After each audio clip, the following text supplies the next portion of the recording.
News 7 Tamil நேயர்களுக்கு வணக்கம். கேள்வி நேர நிகழ்ச்சிக்கு உங்களை வரவேற்பதில் மகிழ்ச்சி. கேள்விகள் உண்மையை வெளிக்கொண்டு வருவதற்கான ஆயுதம், அதிகாரத்திற்கு எதிரான குரல், தீர்வுகளை நோக்கிய பயணம். ஒவ்வொரு நாளும் அரசியல் சமூக அரங்கில் எழுப்பப்படுகிற பல நூறு கேள்விகளில் முதன்மையான கேள்விகளை முதலில் நியூஸ் 7 தமிழ் தொடர்ந்து எழுப்பிக் கொண்டிருக்கிறது. அந்த வகையில் இன்றைய கேள்வி நேரத்தினுடைய பிரதானமான கேள்விகள் என்னவென்று பார்க்கலாம்.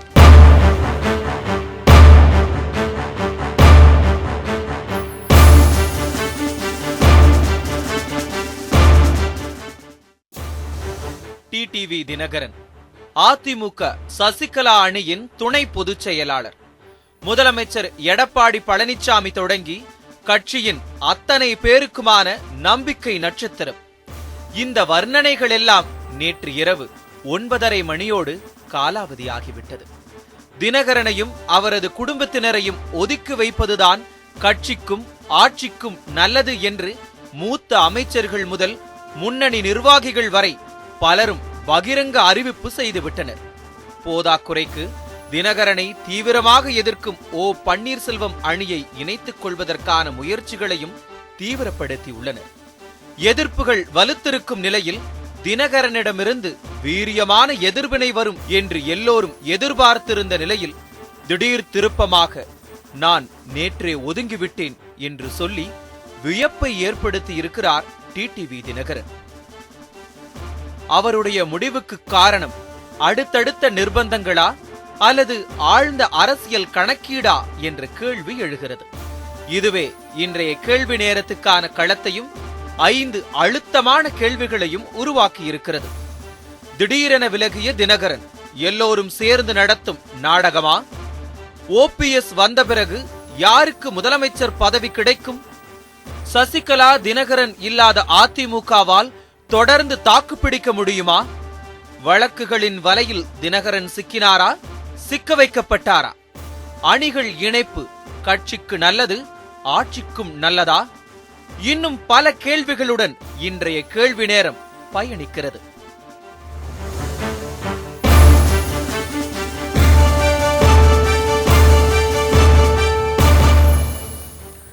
கடந்த சில வாரங்களாக, இன்னும் சொல்ல போனால் கடந்த சில மாதங்களாக தவிர்க்க முடியாத தமிழகத்தின் தலைப்புச் செய்தியாகவே இருந்து வருகிறது அதிமுக.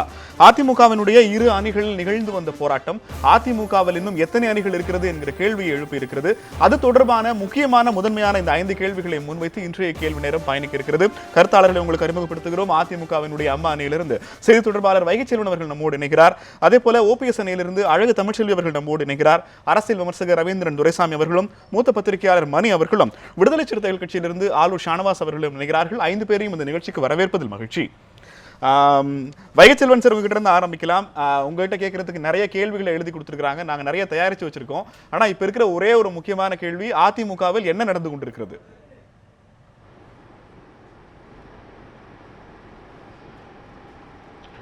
அனைத்திந்திய அண்ணா திராவிட முன்னேற்ற கழகத்தினுடைய அம்மா அணியினுடைய சார்பிலே மூத்த அமைச்சர் பெருமக்கள் மற்ற ஏனைய நிர்வாகிகள் அத்தனை பேரும் கடந்த ஆலோசித்ததனுடைய அடிப்படையிலே மரியாதைக்குரிய துணை பொதுச் செயலாளர் அவருடைய குடும்பமும் ஒதுங்கி இருக்க வேண்டும் என்கிற ஒரு கருத்தை தான் மாண்புமிகு நிதியமைச்சர் முன்வைத்தார்கள்.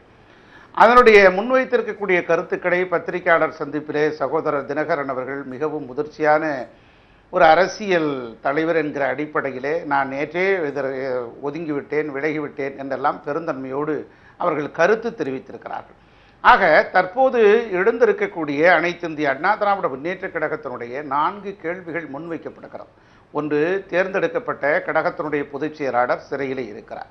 2, கழகத்தினுடைய துணை பொதுச் செயலாளர் மீது தேர்தல் ஆணையத்தில் கையூற்று கொடுத்தார் என்பதற்கான ஒரு வழக்கு புனையப்பட்டிருக்கிறது.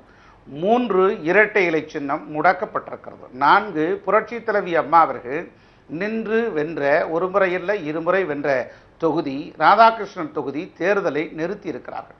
இது போன்று இருக்கக்கூடிய ஒரு சூழ்நிலையில் கட்சி ஒரு சோதனையான காலகட்டத்தில் இருக்கின்ற தருவாயிலும் ஆட்சியிலும் மாண்புமிகு நம்முடைய மக்கள் நல்வாழ்வுத்துறை அமைச்சர் வீட்டிலே வருமான வரித்துறை ரெய்டு மற்றும் அதை பார்க்க சென்றிருக்கக்கூடிய அமைச்சர் பெருமக்களின் மீதும் வழக்கு பதிவு என்கிற ஒரு நிலைப்பாட்டிலே ஆட்சி பொறுப்பும் இருக்கின்ற தருவாயிலே தற்போது இதற்கெல்லாம் ஒரு சூழ்ச்சி விலை பின்னப்பட்டிருக்கிறது. இந்த சூழ்ச்சி விலைகளை பின்னப்பட்டிருப்பதற்கு காரணம் நம்முடைய பல்வேறு நிலைப்பாட்டில் இருக்கிறார்கள். ஆகவே நம்முடைய இயக்கத்தை நாம் நம்முடைய தினகரன் அவர்கள் இல்லாமலே நம் கட்சியை நடத்தலாம் என்கிற முடிவைத்தான் நிதியமைச்சர் அவர்கள் நேற்றைய தினம் பத்திரிகையாளர் சந்திப்பிலே வெளிப்படுத்தினார்கள். அதற்கு முன்பாகவே மரியாதைக்குரிய நம்முடைய தினகரன் அவர்கள் இதற்கு முன்பாகவே நான் ஒதுங்கிவிட்டேன், நான் முதிர்ந்த அரசியல் தலைவரை போல மிகுந்த ஒரு நல்ல ஒரு கருத்தை வெளிப்படுத்தினார். என்னால் இந்த ஆட்சிக்கும் கட்சிக்கும் ஒரு குந்தகம் விளைவிக்க கூடாது, குந்தகம் வரக்கூடாது என்கிற ஒரு நல்ல அடிப்படையிலே அவர் தான் ஒதுங்கி இருப்பதாக கருத்தை வெளிப்படுத்தியிருக்கிறார் என்பதைத்தான் நான் முதல் கருத்தாக இங்கு வைக்க விரும்புகிறேன். சசிகலா டிடிவி தினகரன் குடும்பத்தினரை ஒதுக்க வேண்டும் அதிமுகவிலிருந்துன்னு ஒரு குரலை எழுப்பி ஓபிஎஸ் தனியாக பிரிந்து போயிருக்கிறார்.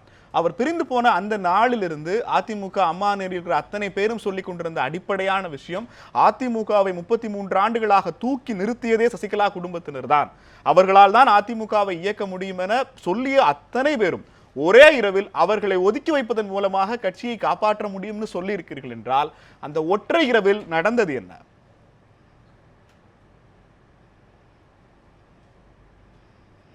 அதாவது இப்போதும் அதை நாங்கள் மறுக்கவில்லை. ஏனென்று சொன்னால் புரட்சி தலைவி அம்மா அவர்களுக்கு வித்தாக விதையாக உரமாக இருந்து அவர்களுக்கு பக்கபலமாக இருந்து வானமும் சிறகுமாக இருந்தவர் மரியாதைக்குரிய சின்னம்மா அவர்கள். அதிலே இருவேறு கருத்துக்கு இடமில்லை, மாற்று கருத்துக்கும் வழி இல்லை. அப்படிப்பட்ட சூழ்நிலையில் தான் இன்றைய தினம் நம்முடைய மரியாதைக்குரிய பன்னீர்செல்வம் போன்றவர்கள், நம்முடைய அண்ணன் மதுசூதனன் போன்றவர்கள் எல்லாம் தான் வழிமொழிந்து அவரை பொதுச் செயலாளராக தேர்ந்தெடுத்தார்கள். தற்போது ஏற்பட்டிருக்கக்கூடிய சூழலில் இரட்டை இலை சின்னம் முடக்கப்பட்டிருக்கிறது. எங்களுடைய உயிருக்கு நிகரான சின்னம், எங்களுடைய ஊனில் உணர்வில் உதரத்தில் நாடி நரம்புகளில் கடந்துட்டு எம்ஜிஆரால் கொண்டு வரப்பட்டு புரட்சி தலைவி அம்மா அவர்களால் மீட்டெடுக்கப்பட்ட அந்த இரட்டை இலை சின்னத்தை மீட்டெடுக்க வேண்டும் என்பதற்கான ஒரு காரியத்தில் ஒரு மக்களிட பணிக்கு நாங்கள் தொடர்ந்து ஈடுபட வேண்டும். தொடர்ந்து ஈடுபட்டு கொண்டிருப்பதற்கு தடையாக இருக்கக்கூடாது. வர இருக்கிற உள்ளாட்சி தேர்தல் இருக்கிறது, வர இருக்கிற நாடாளுமன்ற தேர்தல் கடத்தில் இருக்கிறது. விளிம்பினிடை அடித்தட்டு மக்களுடைய நம்பிக்கை கொண்டிருக்கக்கூடிய இயக்கமாக இருக்கிற அனைத்து இந்திய அண்ணா திராவிட முன்னேற்ற கழகத்தின் எல்லோருக்கும் அடையாளமாக இருக்கக்கூடிய முகமும் முகவரியுமாக இருக்கக்கூடிய இரட்டை இலை சின்னத்தை மீட்டு பெற வேண்டும். இந்த மீட்டு பெற வேண்டும் என்று சொன்னால் இரு அணிகளும் இணைய வேண்டும், ஒத்துப்போக வேண்டும், சமரசத்துக்கு ஆட்பட வேண்டும் என்பதற்கான ஒரு நல்ல காரியத்திற்காகத்தான் இது போன்ற ஒரு கருத்தை முன்வைத்திருக்கிறார்கள். நாளைக்கு ஒருவேளை வைகை செல்வன் அதிமுகவில் இருக்கிறதுங்கிறது ரொம்ப கடினமாக இருக்கிறது, செங்கோட்டையன் அதிமுகவில் இருப்பது கடினமாக இருக்கிறது, தம்பிதுரை அதிமுகவில் இருப்பதால் வாய்ப்பு கிடைக்காது, இப்படி எல்லாம் சொல்லி ஒவ்வொரு அணியாக பிரிந்து போனால் பிரிந்து போகிற அத்தனை பேரையும் ஒருங்கிணைப்பதற்காக குறிப்பிட்டு கை காட்டுகிற அத்தனை பேரையும் ஒதுக்கி வைப்பதற்கு அதிமுக தயாராக இருக்கிறதா?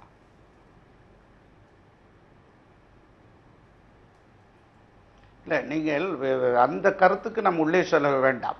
தற்போது எழுப்பப்பட்டிருக்கக்கூடிய மையப்புள்ளியாக இருக்கிறவர்களை கொஞ்சம் தள்ளி வைத்துவிட்டு அரசியல் செய்யலாம் அல்லது இரட்டை இலையை மீட்டு பெறலாம் என்பதற்கான ஒரு முயற்சியைத்தான் மூத்த முன்னோடிகள் காய்களை நகர்த்தினார்கள். இதை சரியாக புரிந்து கொண்டு கழக துணை பொதுச் செயலாளர் ஒரு முதிர்ந்த ஒரு அரசியல் தலைவரை போல 2 தினங்களும் நேற்றைய தினமே நான் ஒதுங்கிவிட்டேன், நான் முதலிலே சொல்லியிருந்தால் கூட நான் ஏற்கனவே குறிப்பிட்டிருக்கிறேன், நீங்கள் 2 பேரும் ஒன்றாக இணைந்து விட்டால் அதுவே எங்களுக்கு போதும், கட்சியும் ஆட்சியும் நன்றாக இருந்தால் போதும், புரட்சி தலைவி அம்மா அவர்கள் கண்ட லட்சியத்தையும் கனவையும் கொள்கையும் கோட்பாட்டையும் காப்பாற்றினால் அதுவே எனக்கு போதும், எனக்கு எந்தவித எதிர்பார்ப்பும் இல்லை, ஆகவே ஏமாற்றமும் இல்லை என்று தெளிவுபடுத்தியிருக்கிறார்கள். ஆக அதையும் இதையும் ஒப்பிட்டு பார்க்க கூடாது. டிடிவி தினகரன் ஒதுங்கி இருக்கிறாரா, ஒதுக்கப்பட்டிருக்கிறாரா, நீக்கப்பட்டிருக்கிறாரா?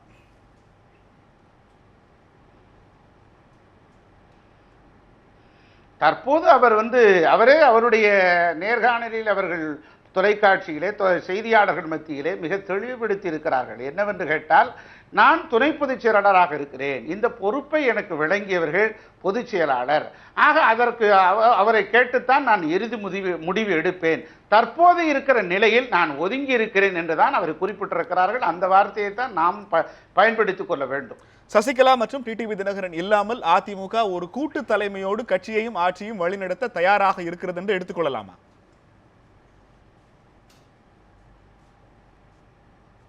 நிச்சயமாக. ஏனென்று கேட்டால் ஒற்றை தலைமையின் கீழ் இயங்கிக் கொண்டிருந்தது அனைத்து இந்திய அண்ணா திராவிட முன்னேற்ற கழகம்.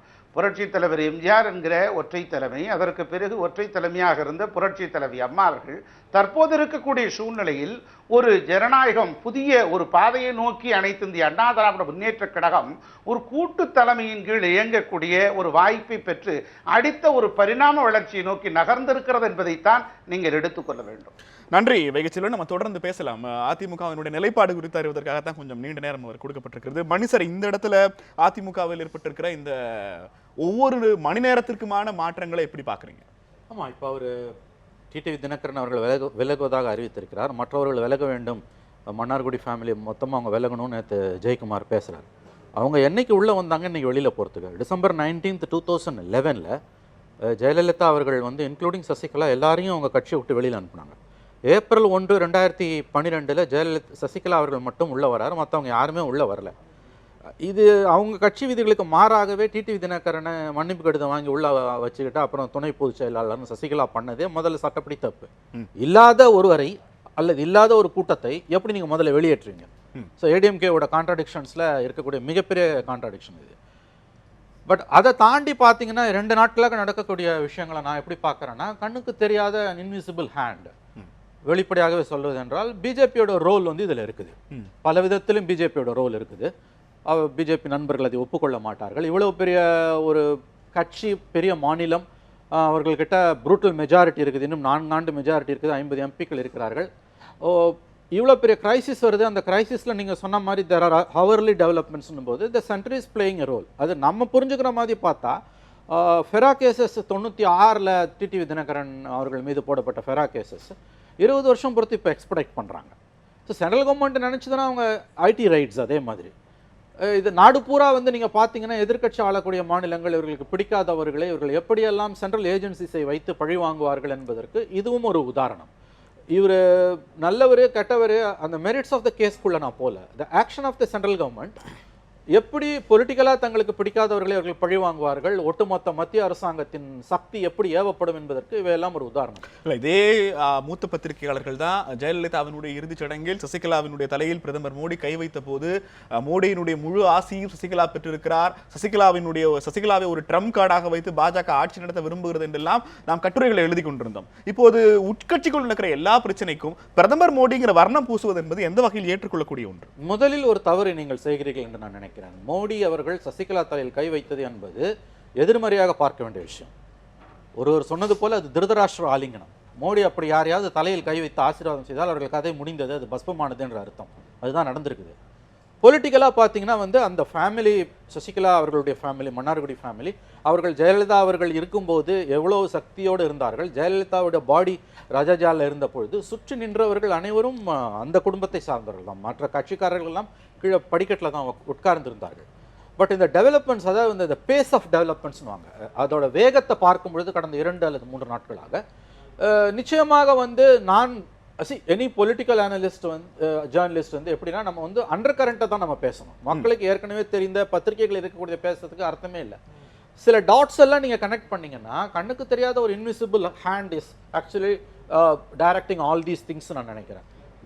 பிஜேபியை பொறுத்த வரைக்கும் என்னுடைய ஹஞ்ச் மேபி ராங், அதாவது வந்து 2 அணிகளும் ஒன்று சேருவதை அவர்கள் விரும்ப மாட்டார்கள். ஒன்றுபட்ட அதிமுக இருப்பதை பிஜேபி கண்டிப்பாக விரும்பாது. ஆனால் அதே நேரத்தில் இங்கே ஆட்சி நடக்க வேண்டும். ஏன்னா நீங்கள் பொம்மை ஜட்ஜ்மெண்ட்டுக்கு பிறகு ஆட்சியை கவிழ்க்க முடியாது. அவர்கள் சொல்லக்கூடிய, அவர்கள் விரும்பிய, அவர்களுடைய சாய்ஸாக இருந்த திரு ஓபிஎஸ் அவர்களால் ஆட்சியை தன் பக்கம் இழுக்க முடியல. அவர் இவருடைய எடப்பாடியிடம் கொடுத்து அவர் தோத்து போயிட்டாரு. அப்போ வேற யார் அவங்களோட ஆளுன்ற அந்த கொஸ்டின் வருது. ஸோ இதில் சென்ட்ரல் கவர்மெண்ட்டோட ரோல் பெரிய அளவில் இருக்குது, பிஜேபியோட ரோல் பெரிய அளவில் இருக்குன்னு தான் நான் நினைக்கிறேன். பிகாஸ் இது போன்ற விஷயங்கள் இப்போ 20 மினிஸ்டர்ஸ், 20 ஸ்டேட் மினிஸ்டர்ஸ் சிஎம் வீட்டில் கூட்டினாங்களாம், இப்படி இந்த மன்னார்குடி ஃபேமிலி வெளியில் அனுப்புனாங்களாம், இப்படிலாம் பேசுறதெல்லாம் வந்து இவர்கள் எந்த தைரியத்தில் பேசுகிறார்கள்? இப்போ நீங்க ஓபிஎஸ்ஐ பாஜக இயக்குகிறதுன்னு சொல்லி கொண்டிருந்தவர்கள் இப்போது எடப்பாடி இயக்குகிறார்கள் சொல்ல வரீங்க, ரைட்? அதாவது ஒரு விஷயம் சார், நம்ம இன்னும் 4 ஆண்டுகள் இந்த அரசாங்கத்திற்கு இருக்கிறது. மத்திய சர்க்காரோட உதவி இல்லாமல் இவர்களால் எதுவும் செய்ய முடியாது. துரதிருஷ்டவசமாக அமைச்சர்கள் நிறைய பேர் மேலே வந்து ஏகப்பட்ட வழக்குகள் வந்து இருக்கின்றன, வெளியில் வராமல் வழக்குகள் இருக்கின்றன. இது ஊழல் சம்பந்தப்பட்ட விஷயம் நான் சொல்லுவது. அங்கே தான் வந்து கேரட் அண்ட் ஸ்டிக் பாலிசின்வாங்க. அதாவது வந்து ஓபிஎஸ் அவர்களையே வந்து அவர்கள் எப்படி ஹேண்டில் பண்ணாங்கன்னா, சேகர் ரெட்டி அரெஸ்ட் பண்ண பிறகு தான் ஓபிஎஸோட ரோலே வேற மாதிரி மாறுது. ஸோ நீங்கள் கடந்த 2 மாதங்களாக பல டாட்ஸை வந்து நீங்கள் கனெக்ட் பண்ணீங்கன்னா ஆஸ் அ ஜேர்னலிஸ்ட் நீங்கள் அதை நல்லாவே புரிஞ்சுக்கலாம். பாமரர்களுக்கு பொதுமக்களுக்கு இதை புரிய வைப்பது கஷ்டம். ஏன்னா இந்த மாதிரி ஒரு கிரைசிஸில் இந்தியன் பாலிடிக்ஸில் whether it is the Congress party or BJP, அவங்க ரோல் இல்லாமல் அந்த ஸ்டேட் பார்ட்டியில் இரண்டாக பிளவுபட்ட பிறகு இப்படிப்பட்ட ஒரு டெவலப்மெண்ட்ன்றது வருவது கஷ்டம். So I think we have to wait and watch எந்த அளவுக்கு அவர்கள் வந்து இதை அலோவ் பண்ணுவார். உதாரணத்துக்கு பொன் ராதாகிருஷ்ணன் வந்து இன்னைக்கு பேசுறாரு, நல்லது. நேற்று அவர் பேசும்போது அவரோட ஒரு பிரஸ் மீட்ல வந்து 2 பேரும் சேர்றதுக்கு எதிர்ப்பு தெரிவிக்கிறார். அப்படி என்றால் ஜெயலலிதா மரணம் குறித்த விஷயங்கள் வெளியில் வராது. இன்னொரு பார்ட்டியில 2ஆ பிரிஞ்சிருக்காங்க, அவங்க சேர்ந்தாலும் போனாலும் இவங்களுக்கு ஒன்றும் இல்லை, சேருவதை அவர்கள் விரும்பவில்லை என்பது அதிலிருந்து தெரிகிறது. தொடர்ந்து பேசலாம். ரவீந்திரன் சார், இந்த பிரச்சனையில் இந்த திடீரென்ற அமைச்சர்களுடைய நிலைப்பாடு கட்சியை காப்பாற்றுவதற்கு எடுக்கப்பட்ட அமைச்சர்களினுடைய ஒரு சுய சிந்தனையிலான முடிவு நினைக்கிறீங்களா? நிச்சயமா இல்லை. அதாவது வந்து ரெண்டு வேகம். ஒன்று வந்து மக்கள் மத்தியில் சசிகலாவுக்கு இருந்த எதிர்ப்பு, அது வந்து நிரூபிக்கப்படலைனாலும் கூட பத்திரிகையோட கருத்து கணிப்புகள் கல நிலவரம் எல்லாமே வந்து தெளிவாக இருந்தது. அந்த எதிர்ப்பு முதல்ல தீபாவுக்கு ஆதரவாக திரும்பிச்சு, அடுத்து பன்னீர்செல்வத்துக்கு ஆதரவாக திரும்பிச்சு. அந்த எதிர்ப்புங்கிறது எவிடென்டாட்டே இருந்தது. அந்த எதிர்ப்பு அதிகாரத்தில் இருந்த எந்த அமைச்சரையும் யாரையுமே வந்து கொஞ்சம் கூட அசைச்சு பார்க்கல. ஆனால் திரு தம்பித்துரை அவர்கள் வந்து இங்கே ஐடி ரெய்டு சில விஷயங்கள்லாம் நடந்த பிறகு தம்பித்துரை வந்து இதுவரை வந்து இவங்களுக்கு இவ்வளோ எம்பி இருந்தும் மோடிக்கு அப்பாயின்மெண்ட்டே கிடைக்கல, மோடி இதாக இருக்கான்னு சொன்னப்பட்ட தம்பித்துறைக்கு மோடியோட அப்பாயின்மெண்ட் கிடைக்குது. அதே காலகட்டத்தில் இவருக்கு அப்பாயின்மெண்ட் கொடுக்கறதுனால இவர் அதே சைமல்டேனியஸாக இன்னொருத்தருக்கும் அந்த மைத்ரேயனுக்கு அப்பாயின்மெண்ட் கிடைக்குது. தம்பித்துறை வந்து இவரை சந்திச்சுக்கிட்டு இவர் எடப்பாடி பழனிசாமியை சந்திக்கிறார். அதுக்கு பிறகுதான் எல்லாமே வந்து வேகம் எடுக்குது. அப்போ வந்து அமைச்சர்களுக்கு மக்கள் எதிர்ப்பு என்ற சூட்டை விட மோடி, பாஜக, மத்திய அரசு, நடுவண் அரசுங்கிற சூடு தான் இவங்களை வந்து ஆக்டிவேட் பண்ணுது. அதுக்கு பிறகு வேகமாக வந்து ஒரு முடிவு எடுக்கிறாங்க. ஆக மத்திய அரசு தொடர்புடைய ஒரு நிகழ்வு தொடர்பாக இவங்க முடிவு எடுக்கிறாங்க. அந்த முடிவு ஏற்கனவே வந்து இவங்களுக்குள்ள மக்கள் முடிவுக்கு வந்து பொருத்தி பார்க்கும்போது வந்து அவங்களுக்கு வந்து ஒரு சாதகமான முடிவாகத்தான் அதை அவங்க பார்க்குறாங்க. ஏன்னா மத்திய அரசாங்கம் ஒரு தமிழகத்தினுடைய அரசாங்கத்தில் இவ்வளவு இன்ஃப்ளூயன்ஸ் பண்ண முடியுமா? இதற்கு கடந்த கால வரலாறுகள் இருக்கிறதா? நிச்சயமா வந்து இன்ஃப்ளூயன்ஸ் பண்ண முடியுமாங்கிறது வந்து it's a mind game.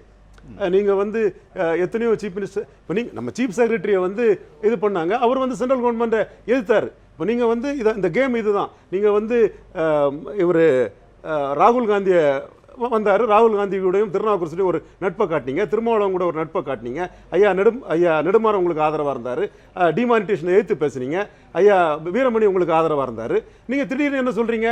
Modi பிற்படுத்தப்பட்டவன், Modi நல்லவன், மோடி என்ன அரெஸ்ட் பண்ணாலும் நான் மோடி வாழ்கன்னு தான் சொல்லுவேன். என்ன குருமூர்த்தி பாதுகாப்பு இல்லாமல் தெரிய முடியுமான்னு நீங்கள் குருமூர்த்தியை உங்கள் எதிரியாக வச்சு சொல்கிறீங்க. அப்போ நீங்கள் மோடியை கண்டு மரல ஆரம்பிச்சிட்டீங்க. நீங்கள் ஃபஸ்ட்டில் என்ன வியூ எடுத்தீங்க? உங்கள் மைண்டு தான் இதில் என்ன வியூ எடுத்தீங்க? நம்ம ஆதரித்தாலும் எதிர்த்தாலும் மோடி நம்மளை விடமாட்டாருங்கிற ஒரு முடிவெடுத்து நீங்கள் வந்து எதிர்க்கணுங்கிற ஒரு முடிவு எடுக்கிறீங்க. அப்போ ஏதோ ஒரு கன்ஃபியூஷன் உங்களுக்கு வருது, உங்கள்கிட்ட ஒரு அச்சம் வருது. நீங்கள் அச்சம் வரும்போது வந்து நம்ம பழமொழி சொல்லுவீங்களா, ஒருத்தர் ஓடுனா துரத்துறது ஈஸிங்கிறதுல வந்து உங்கள் மைண்ட் கேமில் வந்து நீங்கள் வந்து பலகீனம் அடைகிறீங்க. அதுதான் நீங்கள் வந்து பலமானாங்க. ராம்மோகன் ராவ் பலமானாரு, ரீஇன்ஸ்டேட் ஆகிட்டாரா? அப்போ நீங்கள் முடியுமான்னு கேட்டதுக்கு வந்து உங்கள் மன வலிமையை பொறுத்த விஷயம். அவங்க பார்க்கும்போது அவங்க என்ன பண்ணுறாப்புல, தம்பித்துறை என்ன சொல்லியிருப்பாப்புல, இப்படி வந்து ஐடியில் வந்து எல்லா மந்திரிகள் பேரும் இருக்குது ஒன்று. ரெண்டாவது வந்து அவங்கள்ட்ட ஏஜென்சி கடுமையாக இருக்குது, மோடிக்கு அவங்க வந்து ரொம்ப வெப்பமாக இருக்காங்க, கடுமையாக இருக்கிறாங்க. நாம் இதை வந்து இப்படி ஒரு முடிவு எடுக்கிறது நமக்கு எல்லா வகையிலையும் லாபம். முதல்ல வந்து நம்மளோட அதிகாரம் கூடுது. முதலமைச்சரை பொறுத்தவரை நீங்கள் பொம்மை முதல்வர் என்ற, நீங்கள் டம்மி முதல்வருங்கிற உங்களோட குற்றச்சாட்டு உங்களுக்கு போகுது. அது உங்களுக்கு லாபம், ஒரு லாபம் இருக்குது. அந்த லாபத்தை தான் அவங்க அதை அழுத்த மூலமாக செய்கிறாங்க. அப்போ கரும்பு திங்க கூலிங்கும் போது எல்லாரும் அந்த முடிவை எடுக்கிறாங்க. அதிகார பங்கீடுங்கிறது முழுக்க அமைச்சர்களுக்கு போகுது. அதிமுகவோட பிளவும் அதிமுகவோட இணைவும் மோடியினுடைய விளையாட்டு தான் நம்புறீங்களா? நிச்சயமா மோடிக்கு அதில் ஹேண்ட் இருக்குது.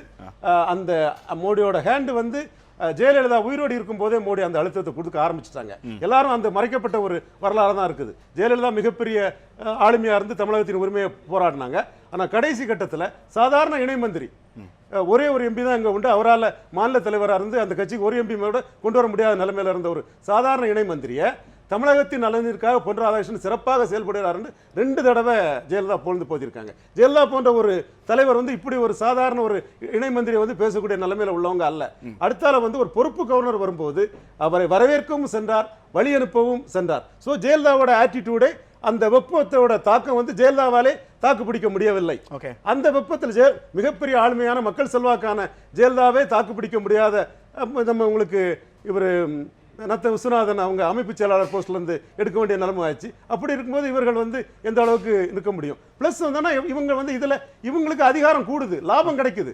பவர் ஷேரிங்ல ஒரு பவர் ஷேரிங் உள்ள ஒரு குரூப்பை வந்து விலைக்கு வைக்கிறது வந்து கரும்பு திங்க கூலி மாறியது. அழைத்தமிழ் என்ன நடந்து கொண்டிருக்கிறது ஓபிஎஸ் அணியில்? என்ன நடந்து கொண்டிருக்கிறதுன்னா எப்படி இல்லை, இப்போ நீங்க அதிமுகவினுடைய அம்மா அணியில் நடைபெற்று கொண்டிருக்கிற மாற்றங்களை ஓபிஎஸ் அணி எப்படி பார்க்கிறது?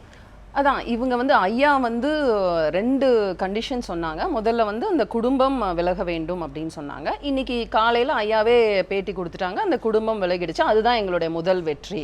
ஏன்னா அது புரட்சி தலைவிக்கு கிடைச்ச வெற்றி, ஓபிஎஸ் ஐயா அவர்களுக்கு கிடைச்ச வெற்றி. அது வந்து அதுதான் எங்களுடைய கொள்கையே, முதல் குறிக்கோளே எங்களுக்கு அதுதான். அதை இன்னைக்கு விலகிடுச்சுன்னு அப்படின்னு சொல்லிட்டாங்க.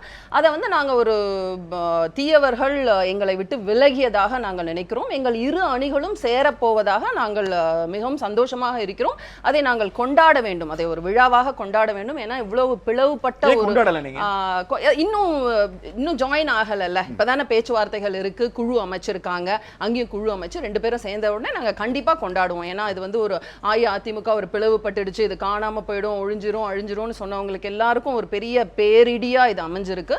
ஸோ இது கண்டிப்பா சேர்ந்த உடனே எல்லாரும் சேர்ந்து கொண்டாடக்கூடிய ஒரு விஷயம். ஏன்னா அம்மா கட்டி காத்த இயக்கம், ஐயா கட்டி காத்து கொண்டு இருக்கிற இயக்கம். இந்த வெற்றியினுடைய பலனை, வெற்றியினுடைய காரணம்ங்கிறது யாரு? சசிகலா அணி, சசிகலா குடும்பம் அந்த அணியிலிருந்து வெளியேறி இருப்பதற்கான வெற்றிக்கான காரணம் யாரு? எங்க ஐயா வச்ச கோரிக்கை தான். ஏன்னா அவங்க 2 பேர் தான் வந்து ஜாயின் பண்ணாங்க, தினகரனும் சசிகலாவும் 2 பேரும் ஜாயின் பண்ணி ஒரே ஒரு நல்ல இயக்கமாக, அருமையான இயக்கமாக ஒரு முதலமைச்சரா இருந்து எங்க ஐயா இயக்கி கொண்டிருந்த ஒரு இயக்கத்தை நடுவுல வந்து அவங்க 2 பேரும் வந்து பிளவுபடுத்தி அதை சண்டை மூட்டி அதை 2ஆக பிரித்து விட்டவர்கள், நடுவில் வந்தவர்கள் நடுவிலேயே சென்று விட்டார்கள். இப்போ இது எங்களுக்கு ஒரு மாபெரும் வெற்றி. அவர்கள் இருவரையும் கூட்டிக் கொண்டு வந்தவர் யார்? அவர்கள் இருவரையும் முன்மொழிந்தவர் யார்? அவர்கள் இருவரையும் வழிமொழிந்தவர் யார்? முயற்சி இருக்கணும், உழைப்பு இருக்கணும், இது இருந்தாதான் ஸ்டார்ஸ் இருக்கணும், மக்கள் அவங்கள வரவேற்கணும். அப்படி இருந்தாதான் கூட்டி கொண்டு வந்தவர்கள் தப்பு பண்ணிட்டாங்கன்னா அப்ப நம்மளும் தப்பு பண்ணிட்டே போக முடியுமா? ஓபிஎஸ் சசிகலாவை கூட்டி கொண்டு வந்ததன் மூலமா தப்பு செய்திருக்கிறார். யாரு? ஓபிஎஸ் அவர்கள் சசிகலாவை பொதுச் செயலாளராக முன்மொழிந்ததன் மூலமாக தவறு செய்திருக்கிறார்னு ஒத்துக்கிறீங்க இல்லையே? ஏன் பொதுச் செயலாளர் அவங்க முன்மொழிந்த உடனே ஏன் இவங்க அவரோட பதவியை கேட்டாங்க? இவங்க கேட்டது மகா தவறு இல்லையா? ஏன் கொடுத்தாங்க? செயலாளரானது பிரச்சனை இல்ல, முதலமைச்சர் பதவியை கேட்டது பிரச்சனை. கேட்டது பெரிய தப்பு. பொதுச் செயலாளர் முன்மொழிஞ்சது அதுதான். அன்னைக்கே நம்ம ஏற்கனவே அதை பேசி முடிச்சிட்டோம். பொதுச் செயலாளர் முன்மொழிஞ்சதுக்கு அப்புறம் அவங்க குடும்ப ஆட்சின்னு தெரிய வந்துச்சு, குடும்ப அரசியல கண்டினியூ பண்றாங்க, அது வேண்டாம் நமக்கு. பொதுச் செயலாளராக பதவியேற்ற குடும்பத்தை எதிர்த்தது ஐயா. பொதுச் செயலாளராக பதவியேற்ற அன்று சசிகலாவினுடைய குடும்ப அரசியல் உங்களுக்கு தெரிய வந்திருக்கு? அன்று இல்ல, அது ஒரு ஒன் வீக்காவே தெரியும். ஒரு வாரம் ஏற்கனவே ஐயா வந்து அந்த மரணத்தில் உள்ள மர்ம முடிச்சு அவிழ்க்கணும்னு சொன்னாங்க. அப்போதுல இருந்தே இவங்களுக்கு ஐயா மேல கோவம் வந்து அதனால பதவியை விலக சொன்னாங்க. அழைத்தம் சொல்லி ஆளுநர் ஷானவாஸ், தமிழகத்தினுடைய நிர்வாக மாநில உரிமைகள் பிரச்சனைகள் 2-3 மாதமாக முற்றிலுமாக முடங்கி போயிருக்கிறது. ஒரு கட்சியினுடைய உட்கட்சி குழப்பங்கள் ஒரு மாநில நலனை பெரிய அளவில் பாதிக்கிறதை எப்படி பாக்குறீங்க? இன்றைக்கு உங்களை அழைத்திருக்கிறதான அடிப்படையான நோக்கம் அதிமுகவினுடைய இந்த விஷயத்தை கட்சிகள் எப்படி பார்க்கிறதுன்னு ஒரு பார்வை இருக்கு. அடிப்படையில் இந்த பிரச்சனைகளில் ஒவ்வொன்றிலும் சிக்குபவர்களை அப்படியே தனியே விட்டுவிட்டு அதுவரைக்கும் அவர்களோடு இணைந்து பணியாற்றவர்கள் எஸ்கேப் ஆகக்கூடிய, தங்களை காப்பாற்றி கொள்ளக்கூடிய ஒரு நாடகத்தை கடந்த 5-6 மாதமாக கடுமையாக பார்க்கிறோம். அன்புநாதன் வீட்டில் பணம் கைப்பற்றவுடன் அன்புநாதனுக்கும் எங்களுக்கும் தொடர்பில்லை என்று அன்புநாதனை விட்டு விட்டார்கள். சேகர் ரெட்டி கைது செய்யப்பட்டவுடன் சேகர் ரெட்டிக்கும் எங்களுக்கும் தொடர்பில்லை என்று அவரை விட்டு விட்டார்கள். தலைமைச் செயலகத்தில் ரெய்டு நடந்து தலைமைச் செயலாளர் குறிவைக்கப்பட்டவுடன் அவருக்கும் எங்களுக்கும் தொடர்பில்லை என்று மொத்த அதிமுகவுமே அவரை விட்டுவிட்டது. இப்போது அது தொடர்ந்து சசிகலாவுக்கு வந்து சசிகலாவுக்கும் எங்களுக்கும் தொடர்பில்லை என்று விட்டுவிட்டு வந்தார்கள். இப்போது தினகரனுக்கு குறிவைக்கப்பட்டவுடன் தினகரனுக்கும் எங்களுக்கும் தொடர்பில்லை, அவர் ஒதுங்கி இருக்க வேண்டும் என்று வந்து விட்டார்கள். இப்போ நான் என்ன கேட்குறேன்னா, ஒரு கூட்டு கொள்ளை நடக்குது, மாநிலத்தினுடைய மொத்த உரிமைகளும் காவு கொடுக்கப்பட்டு மோடி அரசு நினைப்பது போல் இங்கே ஒரு ஆட்டம் நடத்தப்படுகிறது. அதில் குறிவைக்கப்படுகிற நபர்களை அப்படியே கலற்றி விட்டுவிட்டு இவர்கள் புனிதவாதியாக மாறிவிடுவது ஒரே நாளில். இப்போ நேற்று வரைக்கும் தினகரனோட இசைந்து போனவர்கள், அவரோட எல்லாவற்றுக்கும் உடன்பட்டவர்கள், இன்னைக்கு அப்படியே புனிதவாதியாக மாறிட்டாங்க. ஆர்கே நகர் இடைத்தேர்தல் எதனால் நிறுத்தப்பட்டது? விஜயபாஸ்கர் வீட்டில் ஒரு ரெய்டு நடக்குது, அங்கிருந்து ஒரு ஆவணத்தை கைப்பற்றாங்க, அந்த ஆவணத்தை வெளியே கசிய விடுறாங்க. அதில் முதலமைச்சர் எடப்பாடி உள்ளிட்ட மூத்த அமைச்சர்களுடைய பெயரோடு அவர்களுக்கு ஒதுக்கப்பட்ட தொகையோடு குறிப்பிடப்பட்டிருக்கிறது. அதுதான் காரணம்னு சொன்னாங்க. ஆனால் விஜயபாஸ்கர் வீட்டு ரெய்டோட ரெய்டு நின்றுச்சு. ஏன் அது எடப்பாடி வீட்டுக்கு போகல? ஏன் மற்ற அமைச்சர்கள் வீட்டுக்கு போகல? அப்போ விஜயபாஸ்கருக்கு நேர்ந்த கதி உங்களுக்கும் வர வேண்டுமா என்னும் ஒரு கேள்வி மேலிருந்து கீழே வந்தவுடன் விஜயபாஸ்கருக்கு விட்டுட்டு இப்போ விஜயபாஸ்கருக்கு வந்துட்டார். இப்போ விஜயபாஸ்கரும் வந்து இப்போ இதில் இல்லை, தினகரன் தான் இப்போ மாட்டிருக்கிறார். அப்போ விஜயபாஸ்கர் வீட்டில் கைப்பற்றப்பட்ட பணம் என்னானது, அவர் மீதான நடவடிக்கை என்னானது, அவரோடு இணைத்த அந்த பட்டியலில் இடம்பெற்ற பெயர்கள் என்னானது. அப்போ இங்கே தெளிவாக என்ன தெரியுதுன்னா, இது மிக மிக ஒரு முக்கியமான ஒரு கட்டத்திற்கு வந்திருக்கிறது. தெளிவாக மத்திய அரசு இதை நடத்துகிறது இந்த நாடகத்தை. இப்போ நான் என்ன கேட்குறேன்னா, தங்களை காப்பாற்றிக் கொள்வதற்காக தங்களோடு இணைந்து பயணித்தவர்களையே விட்டு ஓடுகிற இவர்கள் தங்களை காப்பாற்றிக் கொள்வதற்காக, தங்கள் பதவியை காப்பாற்றிக் கொள்வதற்காக இந்த மாநிலத்தின் நலன்களை எந்த அளவுக்கு பாதுகாப்பார்கள் அல்லது விட்டுக் கொடுப்பார்கள்? கட்டாயமாக அதுதான் நடக்க போகிறது. எவ்வளவு நீட் மசோதால இருந்து ஒவ்வொரு பிரச்சனையும் தமிழ்நாடு சந்திக்கக்கூடிய விவசாயிகள் பிரச்சனை, நெடுவாசல் பிரச்சனை, நீங்க சொன்ன அந்த இல்ல நீங்க சொன்ன விஷயங்கள்ல இருக்கிற அந்த அடுக்குகள்ல இருக்கிற உண்மையில நான் கேட்கிறேன். தவறுகளின் வாயிலாக வருமான வரி ரேடு நடக்குது, கைதுகள் நடக்குது, பதவி நீக்கங்கள் நடக்குதுன்னா அது ஒரு தொடர்ச்சியான சட்ட நடவடிக்கை. அந்த தொடர்ச்சியான சட்ட நடவடிக்கை இயல்பாக எடுக்கப்பட வேண்டிய ஒன்றை அவங்க எல்லாமே மத்திய அரசு செய்து, இப்போ நீங்க விஜயபாஸ்கர் வீட்டில் ரெய்டு நடந்ததாகட்டும், சசிகலா அவர்கள் சிறை சென்றதாகட்டும், டிடிவி தினகரன் மீதான வழக்காகட்டும், இது எல்லாமே சட்டத்துக்கு புறம்பா நடக்கிற விஷயங்கள்ல, சட்டத்திற்கோடு நடக்கிற விஷயங்கள். இது எல்லாமே இயல்பா நடக்கிற போது எல்லாவற்றிற்கும் மத்திய அரசை காரணம் காட்டுகிறது என்பது எந்த வகையில் சரியானது? அதாவது ஒரு முறைகேட்டை அம்பலப்படுத்துவது, முறைகேட்டின் மீது நடவடிக்கை எடுப்பது என்கிற கோணத்தில் நம்ம பார்ப்போம். அந்த நடவடிக்கை முறைகேடு இல்லாத மாதிரி இருக்கணும்ல. அந்த நடவடிக்கை ஒரு நேர்மையற்ற செயலின் மீதான நடவடிக்கை நேர்மையா இருக்கணும்ல. இங்க என்ன நடக்குது? இதுதான் நம்ம அங்க ரைடு எல்லாம் போயிருக்க கூடாதுன்னு சொல்றீங்களா? இல்ல ரெய்டு ஒரு குறிப்பிட்ட வரையறையோடு நிற்கிறதுன்னு சொல்றேன். அதாவது சேகர் ரெட்டி பிடிபடுறாரு. சேகர் ரெட்டியின் பெறப்பட்ட வாக்குமூலத்தின் அடிப்படையில் தான் அது தலைமைச் செயலகம் வரைக்கும் ரெய்டு நீளுது. சேகர் ரெட்டி யாரு? சேகர் ரெட்டி எந்த ஒரு துறையை கையில் வைத்திருந்தார்? அவரை கையில் வச்சிருந்தாரு. அவருடைய வியாபார அடுக்குகள் முழுக்க பொதுப்பணித்துறை. நான் சொல்றேன், அவங்க இப்பதான் ஒவ்வொன்னா வந்துட்டு இருக்காங்க. எடப்பாடி வீட்டுக்கு ரைடுக்கு போக மாட்டாங்க, நீங்க நம்புறீங்களா? நம்ம அதாவது தேவைன்னா போவாங்க. இப்போ ஓபிஎஸ் ஆல் அவர்களுக்கு ஒரு வேலை ஆகவில்லை, ஆனால் ஓபிஎஸ் வைத்து ஆக்க வேண்டும் என்றால் ஓபிஎஸ் வீட்டுக்கு அந்த ரைடு போகும். அந்த இடத்துல இல்ல ஓபிஎஸ் கைக்கு வந்துட்டாருன்னு ஓபிஎஸ் வீட்டுக்கு ரைடு போகல. உங்கள் மீது எல்லா தவறுகளையும் வைத்து விட்டு ரைடு அனுப்புகிறார்கள். அது அரசாங்கத்தை மட்டும் குறை சொல்றது என்ன நியாயம்? நான் என்ன சொல்றேன், தவறு இழைத்து எல்லார் மேலே நடவடிக்கை எடுங்கிற. அதனால தான் நான் கேட்டேன், நீங்க கைப்பற்றி வெளியே கசி விட்ட ஆவணத்துல தானே 10 பேர் இருந்தது. ஏன் அந்த நடவடிக்கை அதுக்கு மேல ஒண்ணு சத்தத்தை காணும்? ஏன் அன்புநாதனுக்கு பத்தி பேச்சே இப்ப இல்ல? ஏன் நத்த விஸ்வநாதன் வீட்டில் நடந்த ரைடுக்கு அப்புறம் அவரை பத்தி பேச்சே இல்ல? ஏன் ஓபிஎஸ் கூட அதுல அந்த மாதிரி பேச்சு அடிபட்டுதா? ஏன் அது தொடரல? ஏன் வந்து அப்படி ஒவ்வொன்றையா நீங்க போட்டு பாருங்க. அப்போ ஒவ்வொன்றுக்கும் பின்னாலும் தெளிவான அரசியல் இருக்கிறதே தவிர முறைகேட்டு அமலப்படுத்துற நடவடிக்கை இல்ல. அது ஆளுஷ் ஷானவாஸ் பல கேள்விகளை பாஜகவை நோக்கி எழுப்பியிருக்கிறார். தொடர்ச்சியாக பாஜகவினுடைய பிரதிநிதி இந்த அரங்கில் இல்லாததால் ஒரு விளக்கத்தை கொடுக்க வேண்டியிருக்கிறது. பாஜக தரப்பில் இந்த தலைப்புக்கான விவாதத்திற்கு அழைக்கிற போது அதிமுகவினுடைய உட்கட்சி விவாதங்களில் கலந்து கொள்வதில்லை என்று பாஜக தலைமை முடிவு செய்திருப்பதால் பாஜக பிரதிநிதிகள் யாரும் இந்த விவாதத்தில் கலந்து கொள்வதில்லை என்பதையும் பதிவு செய்துவிட்டு ஒரு விளம்பர இடைவெளிக்கு பிறகு கேள்வி நேரம் தொடரும்.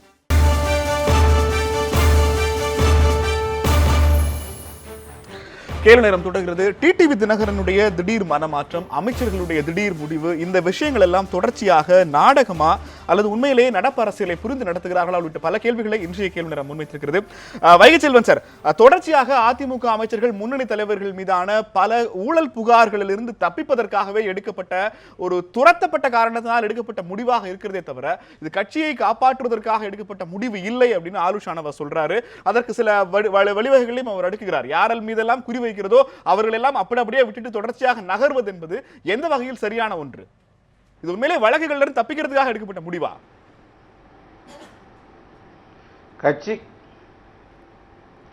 கட்சிக்கு ஏற்பட்டிருக்கக்கூடிய நெருக்கடியில் இருந்து கட்சியை பாதுகாப்பதற்கான ஒரு முயற்சியை தவிர மற்றபடி வேறொன்றும் இதில் வேறு கருத்துக்கு இடமில்லை. ஏனென்று கேட்டால் தலைமைச் செயலாளர் பிரச்சனைகள் இரட்டை இலை சின்னத்தை தேர்தல் ஆணையத்தில் நீங்க கொடுத்திருக்கிறீங்க. அந்த வழக்கினுடைய முடிவு வரப்போகிறது. அதுவரை உங்களால் காத்திருக்க முடியாதா? இரட்டை இலை சின்னத்தை போராடி சட்ட ரீதியாக போராடி வெற்றி பெறுவோம்னு அதிமுக அம்மானிலிருந்து தொடர்ந்து பேசியவர்கள் இப்போது தேர்தல் ஆணையத்தின் மூலமாக அதை பெற முடியாதுங்கிற முடிவுக்கு வந்துட்டீங்களா? இரட்டை இலையை தவிர அதிமுக கட்சிக்கு இப்போது வேற என்ன சிக்கல் இருக்கிறது? இல்லையே, தற்போது இருக்கக்கூடிய சூழ்நிலையில் மூத்த நிர்வாகிகள் எல்லாம் கலந்து ஆலோசித்து இரட்டை இலை சின்னத்தை மீட்டு பெறுவதற்கு ஒரு ஒற்றுமை உணர்வோடு இருவரும் இணைந்தால்தான் அதற்கான வாய்ப்பு சாத்தியம் என்பதை தெளிவுபடுத்தியிருக்கிறது இருதரப்பான ஒரு பேச்சுவார்த்தை. மேலும் இதை உணர்ந்திருக்கிறார்கள் எங்கள் பக்கம் இருக்கக்கூடிய மூத்த நிர்வாகிகள். ஆக இரட்டை இலையை மீட்டு பெறுவது என்பதும் கட்சியை இன்னும் பலப்படுத்துவதற்காகவும் இந்த கட்சியை காப்பாற்றுவதற்கான ஒரு முயற்சிக்குமாகத்தான் இத்தகைய ஒரு சூழ்நிலை உருவானதை தவிர வேறெந்தும் இதற்கு பின்புலம் ஏதும் இல்லை. வேற எந்த பின்புலமும் இல்லைங்கிறாரு. நீங்க தொடர்ச்சியாக குற்றச்சாட்டுகள் அடுக்கிட்டு இருக்கீங்க ஷானவாஸ். 2 பேர் சேர்ந்தா மட்டும்தான் ரெட்டை இலை கிடைக்குங்கிற போது கட்சியையும் ஆட்சியும் காப்பாற்றுவதற்கு, இத்தனை ஆண்டு கால பாரம்பரியமிக்க ஒரு கட்சியை காப்பாற்றுவதற்கு, ரெட்டை இலை மீட்பதற்கு அவங்க கிட்ட இந்த ஐடியா மட்டும்தான் இருக்கு. உங்ககிட்ட வேற ஏதாவது வழி வச்சிருக்கீங்களா? பொருளற்ற வாதம். ஏன்னா 122 எம்எல்ஏக்கள், மாவட்ட செயலாளர்கள், கிட்டத்தட்ட 80 விழுக்காட்டுக்கு மேல் மாவட்ட செயலாளர்கள், அதே மாதிரி நாடாளுமன்ற உறுப்பினர்கள், கட்சியினுடைய மொத்த செட்டப், பெரும்பான்மை செட்டப், ஒரு 10 விழுக்காடு தான் இவர்கள் சொல்லுகிற ஓபிஎஸ் பின்னால் போயிருக்கிறார்கள் என்று இவர்களே ஒப்புக்கொள்கிறார்கள். அப்படின்னா ஒரு பெரிய பிளவுன்னு சொல்ல முடியாது. இது ஒரு வெர்டிகல் ஸ்பிளிட் கிடையாது, நேரடியான பிளவு அல்ல. ஒரு கட்சியினுடைய சிறு பகுதி ஒரு அணியாக செயல்படுகிறார்கள் என்கிறது அவர்களுடைய இவ்வளவு நாள் வாதம். அப்போ அதை இதில் தேர்தல் ஆணையத்திடம் சொல்லி நிரூபித்து இலையை மீட்பது, சின்னத்தை மீட்பதுங்கிறது ஒரு பெரிய விஷயமே இல்லை. அப்படி இவர்கள் நிரூபித்தாலும் இவர்களுக்கு இலை கிடைக்காது, சின்னம் கிடைக்காது என்பதுதான் பிரச்சனை. அப்படின்னா அதை செய்வது யார்? அப்ப அந்த மேலதிகாரத்திற்கு இவர்கள் கட்டுப்பட வேண்டிய நெருக்கடிக்கு இவர்கள் ஆளாகி இருக்கிறார்கள். அதைத்தான் நெருக்கடின்னு தோழர் சொல்றாரு. அவர் வெளிப்படையா சொல்ல முடியாது, அவர் பிரச்சனை அது. ஆனால் இதுல நடப்பு உலகத்துக்கே தெரியுது என்ன நடக்குதுன்னு. தேர்தல் ஆணையம் எந்த காலத்திலும் இல்லாத அளவுக்கு ஆர்கே நகரை குறிவைக்குது. மொத்த தன்னுடைய இவ்வளவு நாள் கட்டி வைத்திருந்த நேர்மையை ஒரே மூட்டையை அவிழ்த்து விட்ட மாதிரி அவிழ்த்து விடுது. அப்ப அதுக்கு என்ன காரணம்? 90 தொகுதிகளில் கடந்த சட்டப்பேரவை தேர்தலில் பணப்பட்டுவாடா நடந்ததுன்னு ஒப்புக்கொண்டவர், தடுக்க முடியலன்னு ஒப்புக்கொண்டவர் தேர்தல் ஆணையமும் மத்திய அரசினுடைய கட்டுப்பாட்டில் இருக்கிறது. இந்த விஷயத்தில் இன்றைக்கு தமிழ்நாட்டில் நடக்கக்கூடிய அத்தனையும் மத்திய அரசு, தேர்தல் ஆணையம், நீதிமன்றம் கூட நான் சொல்லுவேன். இன்னைக்கு வழக்குகள் எப்படி துரிதப்படுத்தப்பட்டிருக்குது. சசிகலா அவர்கள் பொறுப்பேற்க போகிறார்கள் என்கிற தேதி குறிக்கப்பட்டவுடன் அவருடைய வழக்கு வேகம் பிடிக்கிறது, தீர்ப்பு சொல்லப்படுகிறது. இவ்வளவு ஜெயலலிதா விசாரணை முடிஞ்சு 10-15 மாசமா காத்து கிடக்குது, அதே வழக்கு தான். அப்ப எல்லாமே நடக்குது. 20 ஆண்டுகளா நிலுவையில் இருந்த தூசி போடப்பட்டிருந்த வழக்கு, ஃபெரா வழக்கு இன்னைக்கு வேகம் பிடிக்குது. எல்லாத்துக்கு பின்னாலையும் திட்டமிடப்பட்ட அரசியல் நடக்கிறது. வைகச்செல்வன், அடிப்படையான கேள்வி. 90% பெரும்பான்மையான கட்சி உங்களிடம் இருக்கிறது. 10% பிரிந்து போன ஒரு அணிக்காக, அவர்களோடு பேச்சுவார்த்தை நடத்துவதற்காக இந்த இரட்டை இலையை மீட்கணும்னு ஒரு காரணம் சொல்லி சசிகலா மற்றும் அந்த குடும்பத்தினரை ஒதுக்குவதற்கு வேற காரணமே இல்லையா? இது ஒண்ணுதான் காரணமா?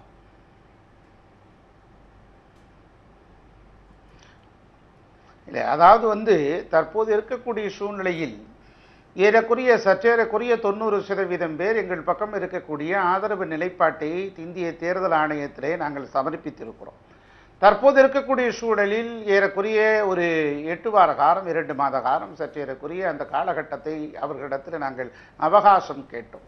அந்த அவகாசம் கேட்டிருக்கக்கூடிய சூழ்நிலையில்தான் இரட்டை இலை சின்னத்தை மீட்டு பெற வேண்டும் என்கிற ஒரு சூழல் எழுந்தபோது மிக குறுகிய காலகட்டத்தில் தேர்தல் வரை இருக்கிறது, உள்ளாட்சி தேர்தல். ஆகவே இரட்டை இலையை உடனடியாக மீட்டு பெற வேண்டும். ஏற்கனவே இருக்கக்கூடிய கிளை கழகத்திலிருந்து, ஊராட்சி கழகத்திலிருந்து, பேரூர் கழகத்திலிருந்து, நகர கழகத்திலிருந்து, ஒன்றிய கழகத்திலிருந்து, மாவட்ட கழகத்திலிருந்து அத்தனை பேரிடத்திலிருந்தும் கையெழுத்தை பெற்று வருவதற்கு காலதாமதமாகிறது. ஆக இருவரும் இணைந்து விட்டால் இந்த பிரச்சனைக்கு ஒரு முற்றுப்புள்ளி கிடைத்துவிடும். ஆக நமக்கு கிடைக்க வேண்டிய இரட்டை இலை சின்னத்தை மீட்டு பெற்று விடலாம், நம்முடைய இயக்கத்தினுடைய பெயரும் நமக்கு மீட்டெடுத்து விடலாம். ஆக தேர்தலில் நிற்பதற்கும் களத்தில் நிற்பதற்கும் இது இலகுவாக இருக்கும் என்றுதான் மூத்த நிர்வாகிகள் முடிவு செய்தார்கள். இதைத்தானே தவிர இவரில் எந்த விதமான இதில் வேற எந்த ஒருவேளை ஓபிஎஸ் அணியும் நீங்களும் இணைஞ்சிட்டீங்கன்னா யார் முதலமைச்சர், யார் பொதுச் செயலாளர்?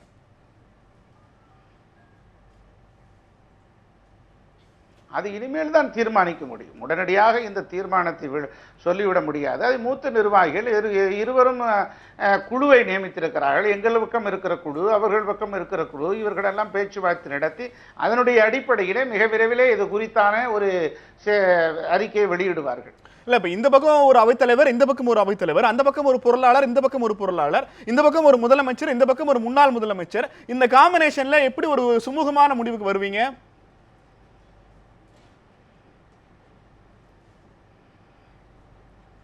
இல்லை, நிச்சயமாக சுமூகமாக முடிவெடுக்க முடியும் என்கிற நம்பிக்கை எங்கள் பக்கம் இருக்கிறது. இது குறித்து ஒரு விரிவான ஒரு பதிலை தற்போது வெளியிட முடியாது. இது இன்னும் காலப்போக்கில் இன்னும் 2 நாட்களோ 3 நாட்களோ இன்னும் ஒரு அதிகபட்சம் 7 நாட்கள், ஒரு வாரத்துக்குள்ளாகவோ இந்த பிரச்சனைக்கு ஒரு முழுமையான ஒரு தீர்வை எட்டி பிடிக்க முடியும். 20 ஆண்டுகளாக நிலுவையில் இருந்த ஃபெரா வழக்கை மத்திய அரசு தூசி தட்டி தற்போது டிடிவி தினகரனை குறிவைக்கிறது என்று அதிமுகவை தவிர மற்ற அத்தனை கட்சி தலைவர்களும் சொல்லிக் கொண்டிருக்கிறார்கள், ஆளூர் ஷானவாஸ் உட்பட. ஆனால் அப்படி ஒரு குற்றச்சாட்டை இப்போது வரை அதிமுக வைக்கவில்லையே. நடக்கிற இந்த வழக்குகள், ரெய்டுகள் இவையெல்லாம் சட்டப்பூர்வமாக நடக்கிற ஒன்று என அதிமுக கருதுகிறதா?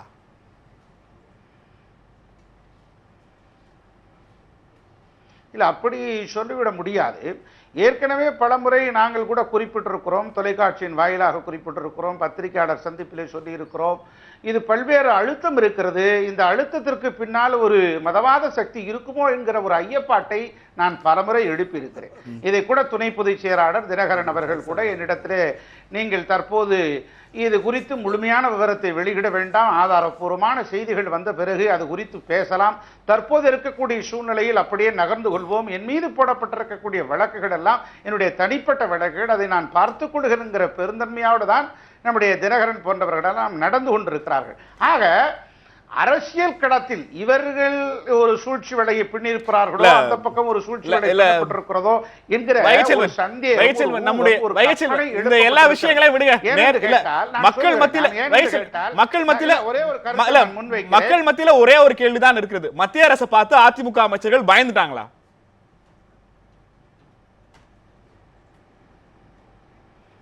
இல்லை, நிச்சயமாக இல்லை. ஏனென்று கேட்டால் எங்களுக்கு எந்த விதமான நிர்பந்தமும் இல்லை. தற்போது இருக்கக்கூடிய சூழ்நிலையில் அது போன்ற ஒரு மாய தோற்றத்தை, ஒரு மாய பிம்பத்தை ஏற்படுத்துகிறார்கள்.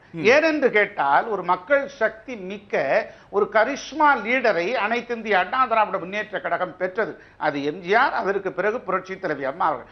அதற்கு பிறகு களத்தில் நிற்கக்கூடிய தளபதிகளை பெற்றிருக்கக்கூடியவர்கள் தான் தற்போது இந்த இயக்கத்தையும் ஆட்சியும் வழிநடத்தி கொண்டிருக்கிறார்கள். ஆக இந்த சூழ்நிலையில் இவர்கள் மிரட்டப்பட்டார்களோ, சசிகலாவுக்கும் டிடிவி தினகரனுக்கும் கரிஷ்மா இல்லை, சசிகலாவுக்கும் டிடிவி தினகரனுக்கும் கரிஷ்மா இல்ல, அவங்க தலைமையில போய் ஓட்டு கேட்டா ஓட்டு கிடைக்காது, அவ்வளவுதானே சார் எழுந்து கொண்டே இருக்கிறது. சசிகலாவுக்கும் டிடிவி தினகரனுக்கும் கரிஷ்மா இல்ல, அவங்க 2 பேரை முன்னிறுத்தினா ஓட்டு கிடைக்காது, தொடர்ச்சியாக அழுத்தங்கள். அப்படிதானே?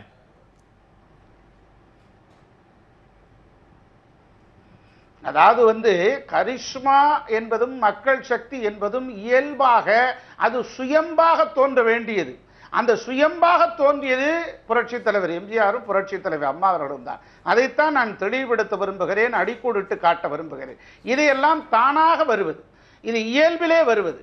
ஆக அந்த இயல்பான தலைவர்களாக வளர்க்கெடுக்கப்பட்டவர்கள், சுயம்பாக வளர்ந்தவர்கள் புரட்சி தலைவர் எம்ஜிஆரும் புரட்சி தலைவி அம்மா அவர்களும். ஆக இந்த இயக்கத்திற்கு அம்மா அவர்களுக்கு பிறகு மிகப்பெரிய ஒரு வெற்றிடம் ஏற்பட்டது. அந்த வெற்றிடத்தை யார் நிரப்புவார்கள்?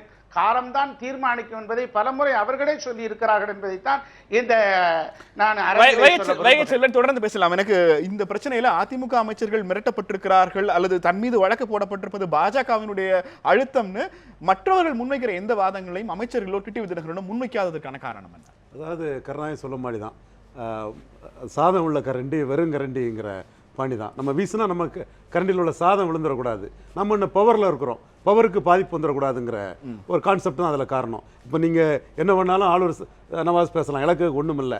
வைகை செல்வம் நிதானித்து வார்த்தைகளை அளந்து தான் பேச முடியும், அதை தான் அவர் செய்துட்டு இருக்கிறார். இப்போ முதல் விஷயம் மத்திய அரசு தலையீடு இருக்குங்கிறது தெளிவாக தெரியுது. என்றாலும் தலையீடு இருந்தாலும் இந்த நடவடிக்கைகள் எடுக்கும்போது இந்த நடவடிக்கை எடுத்த அனைவரும் முன்னை விட 2 மடங்கு அதிகாரம் மிக்கவர்களாக ஆகியிருக்கிறார்கள். நிச்சயமாக அதுதான் இப்போ இந்த இவர்களை விலைக்கு வைக்க வேண்டும் என்று சொல்லும்போது அரசு எந்திரத்தில் இவர்களுடைய தலையீடோ இவருடைய இதோ முற்றிலும் நம்புகிறோம் இருக்காது. இல்ல, அது ஆப்வியஸ் தான் இருக்கு. ஏற்கனவே இவர் எடப்பாடி நீங்க வெளிப்படையா சொன்னாலும் கூட அவர் ஜெயலலிதா சீட்ல போய் உட்கார்ந்துட்டாரு. அவர் காரை ஜெயலலிதா இருக்கக்கூடிய இடத்துல தான் விட்டாரு. இவர் டிடிவி தினகரன் காங்கிரஸையும் பாஜகவும் வாழ்த்தும் போது தெள்ள தெளிவாக மோடிக்கு மட்டும் வாழ்த்தி மோடிக்கு லெட்டரை கொடுத்துட்டாரு. அந்த மதவாத சக்தியை தான் வைகை செல்வன் சொல்றாருன்னு நினைக்கிறேன். ஓகே, அப்போ அவர் அதில் தெளிவாக தான் இருக்கிறாரு. அப்போ பன்னீர்செல்வம் பக்கத்தில் இருந்து மோடிக்கு இருந்தால் கூட எடப்பாடி பழனிசாமி தூரத்தில் இருந்து மோடியோட ஒரு அபிமானியாகத்தான் இருக்கிறார். இது யதார்த்தம். நீங்கள் நான் ஏற்கனவே பதிவிலே சொல்லும்போது திமுக கழகம் நேருக்கு நேர் போட்டியில் அதிமுகவோட அதிக இடம் பெற்ற பிறகு மத்திய நிதியமைச்சர் அருண் ஜேட்லி காங்கிரஸ் புல் டவுன் டிஎம்கே என்று சொல்ல போது ஜெயலலிதாவுக்கு ஒரு மெசேஜை கொடுக்குறாரு. நான் பழைய திமுக இல்ல, நீங்க இல்லைன்னா அவங்கள வச்சு நாங்க உங்களை பார்த்துக்கிடுவோம். நீங்க என்ன 2014 ஏமாத்திட்டீங்க, 16 ஏமாத்திட்டீங்க, இனிமே ஏமாத்தினா நடக்காதுங்கிற மெசேஜை வந்து அருண் ஜேட்லி வந்து தெளிவா ஜெயலலிதா கொடுக்குறாங்க. அதுக்கு பிறகு ஜெயலலிதாவுக்கு ஆட்டிடியூட் என்னங்கிறத நான் சொன்னேன். அப்படிப்பட்ட ஜெயலலிதாவே பொன் ராதாகிருஷ்ணன் போன்ற சாதாரண அமைச்சர்களை மக்கள் நலனுக்காக செயல்படாரு போல வேண்டிய நிலைமைக்கு பலமான ஒரு மத்திய அரசு, பலமான ஒரு பிரதமர் இருக்கும்போது வந்து இவர்களிடம் நான் இதை விட பெருசா எதிர்பார்க்க முடியாது. இப்பொழுது வந்து ரெண்டு அணியோட மெர்ஜிங் வந்து இந்த கட்சியும் ஆட்சி இதையும் யாருக்கு போவதற்கான வாய்ப்புகள் இருக்கு? இல்ல, நீங்க வந்து Edappadi is not chief minister, not at the mercy of OPS team. OPS team எதிர்த்து தான் அவர் சீஃப் மினிஸ்டர் இருக்கிறாரு. நிச்சயமாக இப்போ வந்து டிடிவி தினகரனோட பொலிட்டிக்கல் ஸ்ட்ராட்டஜி சூப்பர்பா இருக்கு. என்னன்னா இப்ப எதிர்த்தா ஒரே வார்த்தை என்ன சொல்லுவாங்கன்னா, இவர் ஏதோ ஸ்டாலின் கூட கம்பெயின் வச்சுட்டாங்க, இவங்க கல்யாணத்தை மன்னை நாராயணசாமி நடத்தி வச்சாரு, அது வச்சாரு, துரோகி ஆயிட்டாருன்னு. ஏன்னா இவங்களே ஓபிஎஸ் அப்படிதான் சொல்லுவாங்க. இது ஒரு இவங்களுக்கு ஒரு வழக்கமான ஒரு பாணி.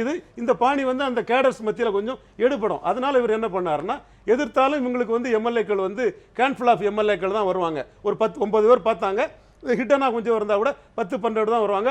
அவங்க கூட எழுத்துவோ வாக்களிக்க சம்மதிக்க மாட்டாங்க. தினகரன் கூட இருப்பாங்களே தவிர நட்புழைத்த வச்சிருப்பாங்களே கூட வாக்களிக்குங்கிறது வந்து வரும்போது வந்து ஆட்சிக்காக வாக்களிப்பார்கள், தங்களுக்காக தான் வாக்களிப்பார்கள். ஸோ அதை கன்ஃபரண்டேஷன் பண்ணுற போது வந்து ஒரு லூசிங் பேட்டிலுங்கும் போது வந்து ஆட்சிக்கு எந்த ஆபத்தும் இல்லைங்கிற நிலைப்பாடை டிடிவி தினகரன் எடுக்கிறார்.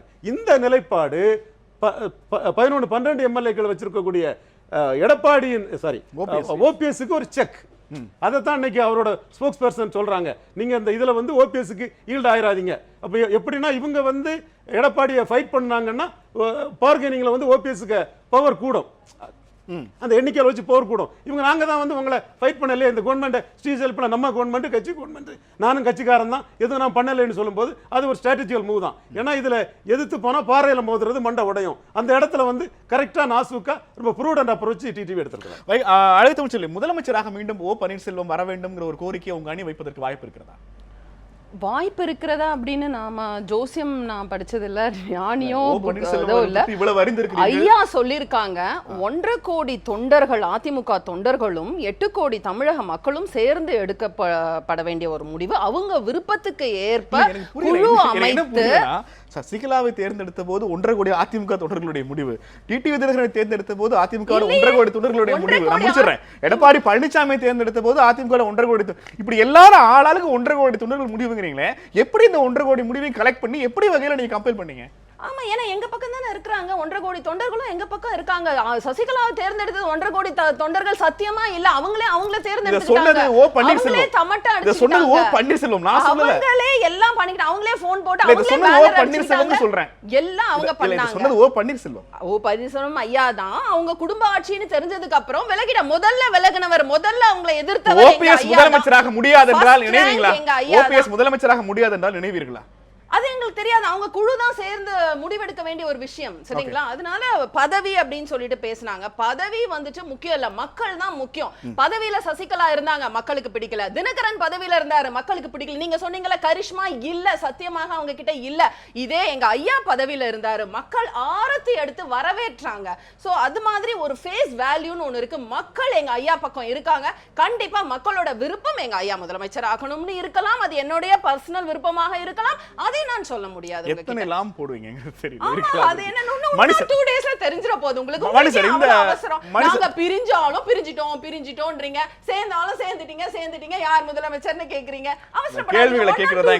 கேள்விகளை கேக்குறதா எங்களோட வேலை. மனுஷர் அணிகள் இணைப்பு ஆட்சிக்கு எந்த வகையில பிரச்சனை ஆகும்? கட்சி குறித்து இல்ல, ஆட்சிங்கிறது எந்த வகையில அடுத்த 4 ஆண்டுகள் தொடர்வதற்கான வாய்ப்பு இருக்கு? இல்ல, இப்போ ஆட்சியே நடக்கல, ஹெட்லெஸ் சிக்கன். அது பார்த்தா என்ன நடக்குதுன்னு ஒருத்தருக்கும் தெரியல. நம்ம ஏற்கனவே பேசின மாதிரி பிப்ரவரி மார்ச் மாதங்கள் ரொம்ப முக்கியமான மாதங்கள்.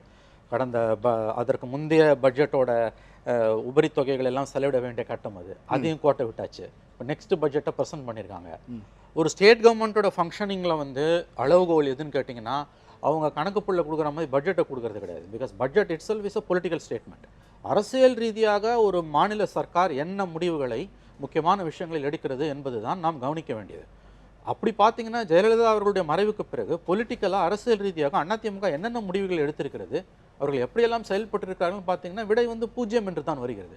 See, there is no leadership. இப்போ 2 பேரும் ஒன்று சேர்ந்துடுறாங்கன்னு வச்சுக்கோங்க. 2 பேரும் ஒன்று சேர்ந்ததோட பிரச்சனை முடிய போகிறது. அதுக்கு பிறகு என்ன? அந்த ஒன்று சேர்தல் என்பதும் ஒரு டெம்பரவரியாக தான் இருக்கும். என்னுடைய கணிப்பு வந்து இது தவறாகவும் இருக்கலாம். ஏடிஎம்கே இஸ் இம்ப்ளோடிங், உள்ளே இருந்து தன்னுடைய முரண்பாடுகளால் அது சிதறிக் கொண்டிருக்கிறது. டைம் தான் அது எப்போ, இந்த வருஷமா அடுத்த வருஷமா மேபி. பட் இவங்க இந்த சசிகலா வகைராவை, இப்போ சசிகலா அவர்கள் குடும்பம் இதெல்லாம் one of the problems for ADMK. அது மட்டுமே ஒரு ப்ராப்ளம் கிடையாது, அது ஒரு இமீடியட் ப்ராப்ளம். அது சொல்யூஷன் வந்துடுச்சு அப்படின்னு வச்சுக்கோங்களேன். இவங்க ஒன்று சேர்ந்துடுறாங்க. அதுக்கப்புறம் என்ன, பலருடைய இன்ட்ரெஸ்ட்டை நீங்கள் ப்ரொடெக்ட் பண்ணணும். கடந்த 2011 தமிழ்நாட்டில் நடக்கக்கூடிய ஆட்சியை நீங்கள் பார்த்தீங்கன்னா என்னெல்லாம் நடந்திருக்குன்னு பார்த்தீங்கன்னா, there will be too many power centers. அதை வந்து எப்படி இப்போ இன்னும் நான் பச்சையாகவே சொல்கிறேன், கவுண்டர் லாபி எப்படி தேவர் லாபி வளர்றத உதவும். இப்போ எடப்பாடி அவர்கள் முதலமைச்சர் ஆனவுடன் அவங்க சைடில் அந்த குறிப்பிட்ட கம்யூனிட்டியை சார்ந்தவர்கள் மிகவும் மகிழ்ச்சியாக அப்படின்னு அவங்க நினைக்கிறாங்க. ஸோ எல்லா சமூகத்தினருக்குமான தலைவர்களாக தமிழ்நாட்டில் இருந்தவர்கள் ஜெயலலிதா அண்ட் கலைஞர். ஜெயலலிதா அம்மா இறந்துட்டாங்க, கலைஞர் உடல் சுகவீனமுற்று இருக்கிறார். அதற்கு அடுத்து அந்த ஸ்தானத்தில் இருக்கிறதுன்னு என்னை பொறுத்த வரைக்கும் கேட்டிங்கன்னா ஸ்டாலின் அவர்கள் தான். எல்லா ஜாதியிலையும் அவரை எதிர்ப்பவர்களும் இருப்பார்கள், ஆதரிப்பவர்களும் இருப்பார்கள். இவரை தவிர நீங்கள் ஒரு தலைவரை கூட தமிழ்நாட்டில் அனைத்து சமூகத்தினருக்கும் ஏற்றுக்கொள்ளக்கூடிய தலைவர் யாருமே கிடையாது. பகிரங்கமான குற்றச்சாட்டாக இருக்கிறது. அதிமுகவில் சாதிகளற்ற ஒரு தலைவர்னு இப்போ யாருமே இல்லையா? நான் சொல்றது அக்செப்டபிலிட்டி. எடப்பாடி பழனிசாமி எடுத்தீங்கன்னா மேக்சிமம் ஒரு கவுண்டர் லாபிக்கான தலைவராக தான் இருப்பார். அவரை மற்ற கட்சியை சார்ந்தவங்க ஏற்றுக்க மாட்டாங்க. அதே தான் ஓபிஎஸ்க்கும் கலைஞருக்கோ ஜெயலலிதாவுக்கோ இருந்த அந்த ஒரு கவர்ச்சி என்பது, அவர்கள் ஒரு உண்மையான அரசியல் ஆளுமை. அவர்கள் 2 பேரும் 1000 குறைகள் அவர்கள் மீது இருந்தாலும் எல்லா சமூகங்களிலும் எல்லா ஜாதியிலையும் 1000 ஜாதி இருக்கு தமிழ்நாட்டில்னா 1000 ஜாதியிலையும் கலைஞரை பிடிச்சவனும் இருப்பான், பிடிக்காதவனும் இருப்பான். அதே ஜெயலலிதா அம்மாவை பொறுத்த வரைக்கும் அப்படிதான் இருக்கும். அது போன்று எல்லோருக்குமான அக்செப்டபிலிட்டி பொதுமக்கள் மத்தியில் உள்ள ஒரு தலைவர் யார் இன்னைக்கு தமிழ்நாட்டில் இருக்கா? கிடையாது. நீங்க மெர்ஜ் பண்ணிடுறீங்க, வெரி குட். அதுக்கப்புறம் என்ன? ஏன்னா ஆட்சியை நடத்துறதுன்றது சாதாரண விஷயம் இல்லை. எவ்வளவோ பிரச்சனைகள் இருக்கின்றன. எத்தனையோ கோடிக்கணக்கான கான்ட்ராக்டுகள், டிரான்ஸ்ஃபர்ஸு, டெண்டர்ஸு இதெல்லாம் இருக்கு. பணம் சம்பந்தப்பட்ட விஷயம். கடந்த 5 ஆண்டுல இவர்கள் ஆண்ட பிறகு இன்கம் டேக்ஸ் ரைட்ஸை பற்றி நம்ம ஆளுநர் ஷானவாஸ் சொன்னார். அப்போ அதெல்லாம் புதுசாக மெர்ஜ் ஆன பிறகு அப்படியே ஒரே நாள் புத்தராயிடுவாங்களா? எம்ஜிஆர் செத்தப்ப ஏன் எல்லாம் அடிச்சுக்கினாங்க? இன்னும் 2 வருஷம் தான் இருந்தது. இப்போ இன்னும் ஃபுல் 4 இயர்ஸ் உங்ககிட்ட இருக்கு. உங்களுக்கு ரெண்டாவது உங்களுக்கு அக்செப்டபிலிட்டி உள்ள லீடர் யாரு? அதை முதல்ல சொல்லுங்க. கணிப்புப்படி இணைந்தாலும் கூட நீடிக்கிறதுக்கான வாய்ப்புகள் குறைவு. என்னை பொறுத்தவரையில் 2 பேர் சேர்ந்துட்டாங்கன்னா கொஞ்ச நாளைக்கு மேபி பிரசிடென்ட் எலெக்ஷன் வரைக்கும் இந்த பட்ஜெட்டை பாஸ் பண்ணிட்டாங்க, 2-3 மந்த்ஸ் ஓடலாம். அதை தாண்டிலாம் இவர்களை யார் இவங்களை வழி நடத்துவா? அதை சொல்லுங்க. ஆலோசனை இப்ப நீங்க 2 தரப்புலையுமே பாஜக பின்னால் இருந்து இயக்குவதாக ஒரு குற்றச்சாட்டை முன் வச்சீங்கன்னா, இவர்கள் இருவரும் இணைந்து நடத்துகிற ஆட்சி தமிழகத்திற்கு என்ன மாதிரியான அரசியல் முடிவுகளை எடுக்கக்கூடும்? இல்லை, ஏற்கனவே என்னென்ன முடிவை எடுத்துட்டாங்கன்னு பார்த்துட்டு வர்றோம். நீங்கள் மறைந்த முதலமைச்சர் ஜெயலலிதா அவர்கள் செயலற்று போன பிறகே அவர் தீவிரமாக இருந்தபோது தீவிரமாக எதிர்த்த பல்வேறு திட்டங்களில் இவங்க போய் கையெழுத்துலாம் போட்டு வந்துட்டாங்க. அதுக்கு சில சால்ஜாப்புகள் சொன்னாங்க, நாங்கள் அந்த விதியை சொன்னோம், அதை திருத்திட்டாங்க, இதை சொன்னோம், இதை மாற்றிக்கிட்டாங்க என்றெல்லாம் சொல்லி ஒவ்வொன்றாக வர ஆரம்பித்து விட்டது. இன்றைக்கும் நாம் பார்க்கிறோம், இவங்க சொன்னாங்க ஒரு கரிஸ்மேட்டிக் லீடராக ஓபிஎஸ் அவர்கள் எமர்ஜ் ஆகி வர்றாங்க, மக்கள் ஆதரவு பெற்ற தலைவரான். மக்கள் பிரச்சனைகள்னு தமிழ்நாட்டில் வெடிச்சு கிளம்பி பல்வேறு போராட்டங்கள் நடந்துட்டு இருக்குது. எதுலையாவது இது என்னங்க,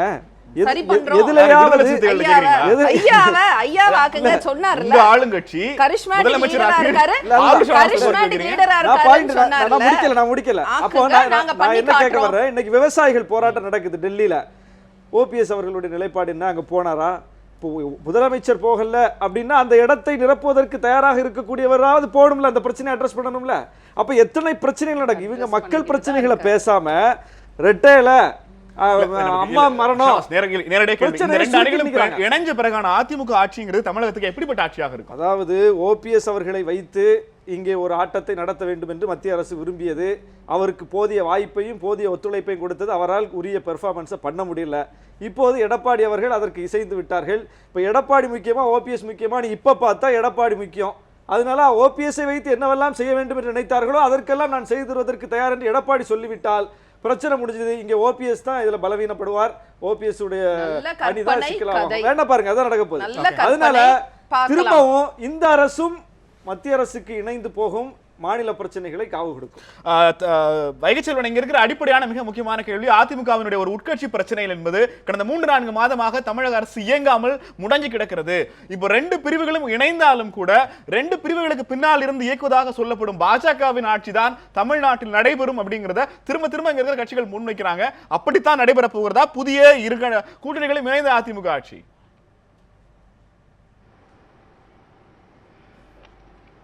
இது முற்றிலும் தவறான ஒன்று. அதற்கு முன்பாக நம்முடைய மூத்த பத்திரிகையாளர் மணி அவர்கள் ஒரு குற்றச்சாட்டை எழுப்பினார்கள். அதற்கு நான் பணிவுடன் பதில் சொல்ல விரும்புகிறேன்.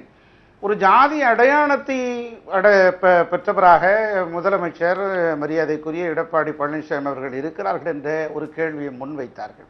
ஜாதி அடையாளங்களுக்கு அப்பாற்பட்டது அனைத்து இந்திய அண்ணா திராவிட முன்னேற்ற கழகம். இஸ்லாமிய தொகுதியில் ஒரு இந்துவை நிறுத்தி வெற்றி கண்டவர் புரட்சி தலைவி அம்மா அவர்கள். அவர் கொங்கு மண்டலத்தில் இருந்து தேர்ந்தெடுக்கப்பட்டு ஒரு முதலமைச்சராக வந்திருக்கிறார் தற்போது. ஆக கொங்கு மண்டலம் தான் இதை ஒரு நிர்வகிக்கிறதோ, அவர்கள் அந்த சமூகம்தான் இதற்குரிய ஒரு அதிக பங்களிப்பை செய்து கொண்டிருக்கிறதோ என்கிற அடிப்படையில் சகோதரர் மணி அவர்கள் குறிப்பிட்டார்கள். கொங்கு மண்டலம் என்பது புரட்சி தலைவர் எம்ஜிஆருடைய மறைவுக்கு பிறகு புரட்சி தலைவி அம்மா அவர்கள் சேவல் சின்னத்தில் இருந்தபோது அவர் முதல் பெண் எதிர்க்கட்சி தலைவராக ஆகுவதற்கான ஒரு வெளிச்சத்தை தந்திருக்கக்கூடிய மண்டலம் கொங்கு மண்டலம். அதற்கு பிறகு தற்போதைய 2016 32 ஆண்டுகளுக்கு பிறகு ஆளுங்கட்சி மீண்டும் ஆளுங்கட்சியாக வருவதற்கு முழுமுதற் காரணமாக இருந்து அனைத்து இடங்களிலும் சேலம், ஈரோடு, நாமக்கல் மற்றும் பகுதியில் இருக்கக்கூடிய கோயம்புத்தூர், இந்த பகுதிகளெல்லாம் வெற்றி வாய்ப்பை பெற்றிருக்கக்கூடிய மாவட்டமாகவும் அந்த மாவட்டம் இருக்கிறது என்பதை அவருக்கு நான் குறிப்பிட விரும்புகிறேன். பிறகு அனைத்திந்திய அண்ணா திராவிட முன்னேற்ற கழகம் என்பதும் அதனுடைய ஆட்சி என்பதும் எளியவர்கள், வறியவர்கள், அடித்தட்டு மக்கள், விளிம்பு நிலை மக்களுக்கான ஒரு நம்பிக்கை கொண்டிருக்கிற அரசாகத்தான் இருக்குமே தவிர யாரோ பின்னாலிருந்து இயக்குவதற்காக இந்த அரசு இருக்காது என்பதை திட்டவட்டமாக எங்களால் உரைத்து சொல்ல முடியும். ஏனென்று கேட்டால் எளியவர்களின் நம்பிக்கையை பெற்றிருக்கிறது. எத்தனையோ தாக்குதலையும் தழுவுதலையும் ஒன்றாக கொண்டிருக்கக்கூடிய ஒரு இயக்கம் தான் அனைத்து இந்திய அண்ணா திராவிட முன்னேற்ற கழகம். எத்தகைய தாக்குதலை தொடுத்தாலும், எத்தகைய பிரச்சனைகளை எழுந்தாலும் மக்களை முன்வைக்கக்கூடிய, மக்கள பிரச்சனைகளை முன்வைக்கக்கூடிய ஒரு அரசாகத்தான் அனைத்து இந்திய அண்ணா திராவிட முன்னேற்ற கழகம் திகழும். தமிழ்ச்செல்வன், நம்ம இந்த கேட்ட இன்னொரு முக்கியமான கேள்வி என்பது அதிமுகவினுடைய எடுக்கப்படுகிற எல்லா முடிவுகளுமே தொடர்ச்சியாக பாஜக நினைக்கிற, மத்திய அரசு நினைக்கிற முடிவுகளாக இருக்கிறது. இப்போது எடப்பாடி பழனிசாமியும் அதே மாதிரியான முடிவுகளை செயல்படுத்துவார். இன்னும் சொல்ல போனால் எடப்பாடி பழனிசாமி டெல்லி விவசாயிகளை பார்க்காமல் இருக்கிற விஷயம் வரைக்கும் தொடர்ச்சியாக இது அப்படித்தான் உருவகப்படுத்தப்பட்டிருக்கு. அது அப்படித்தானா?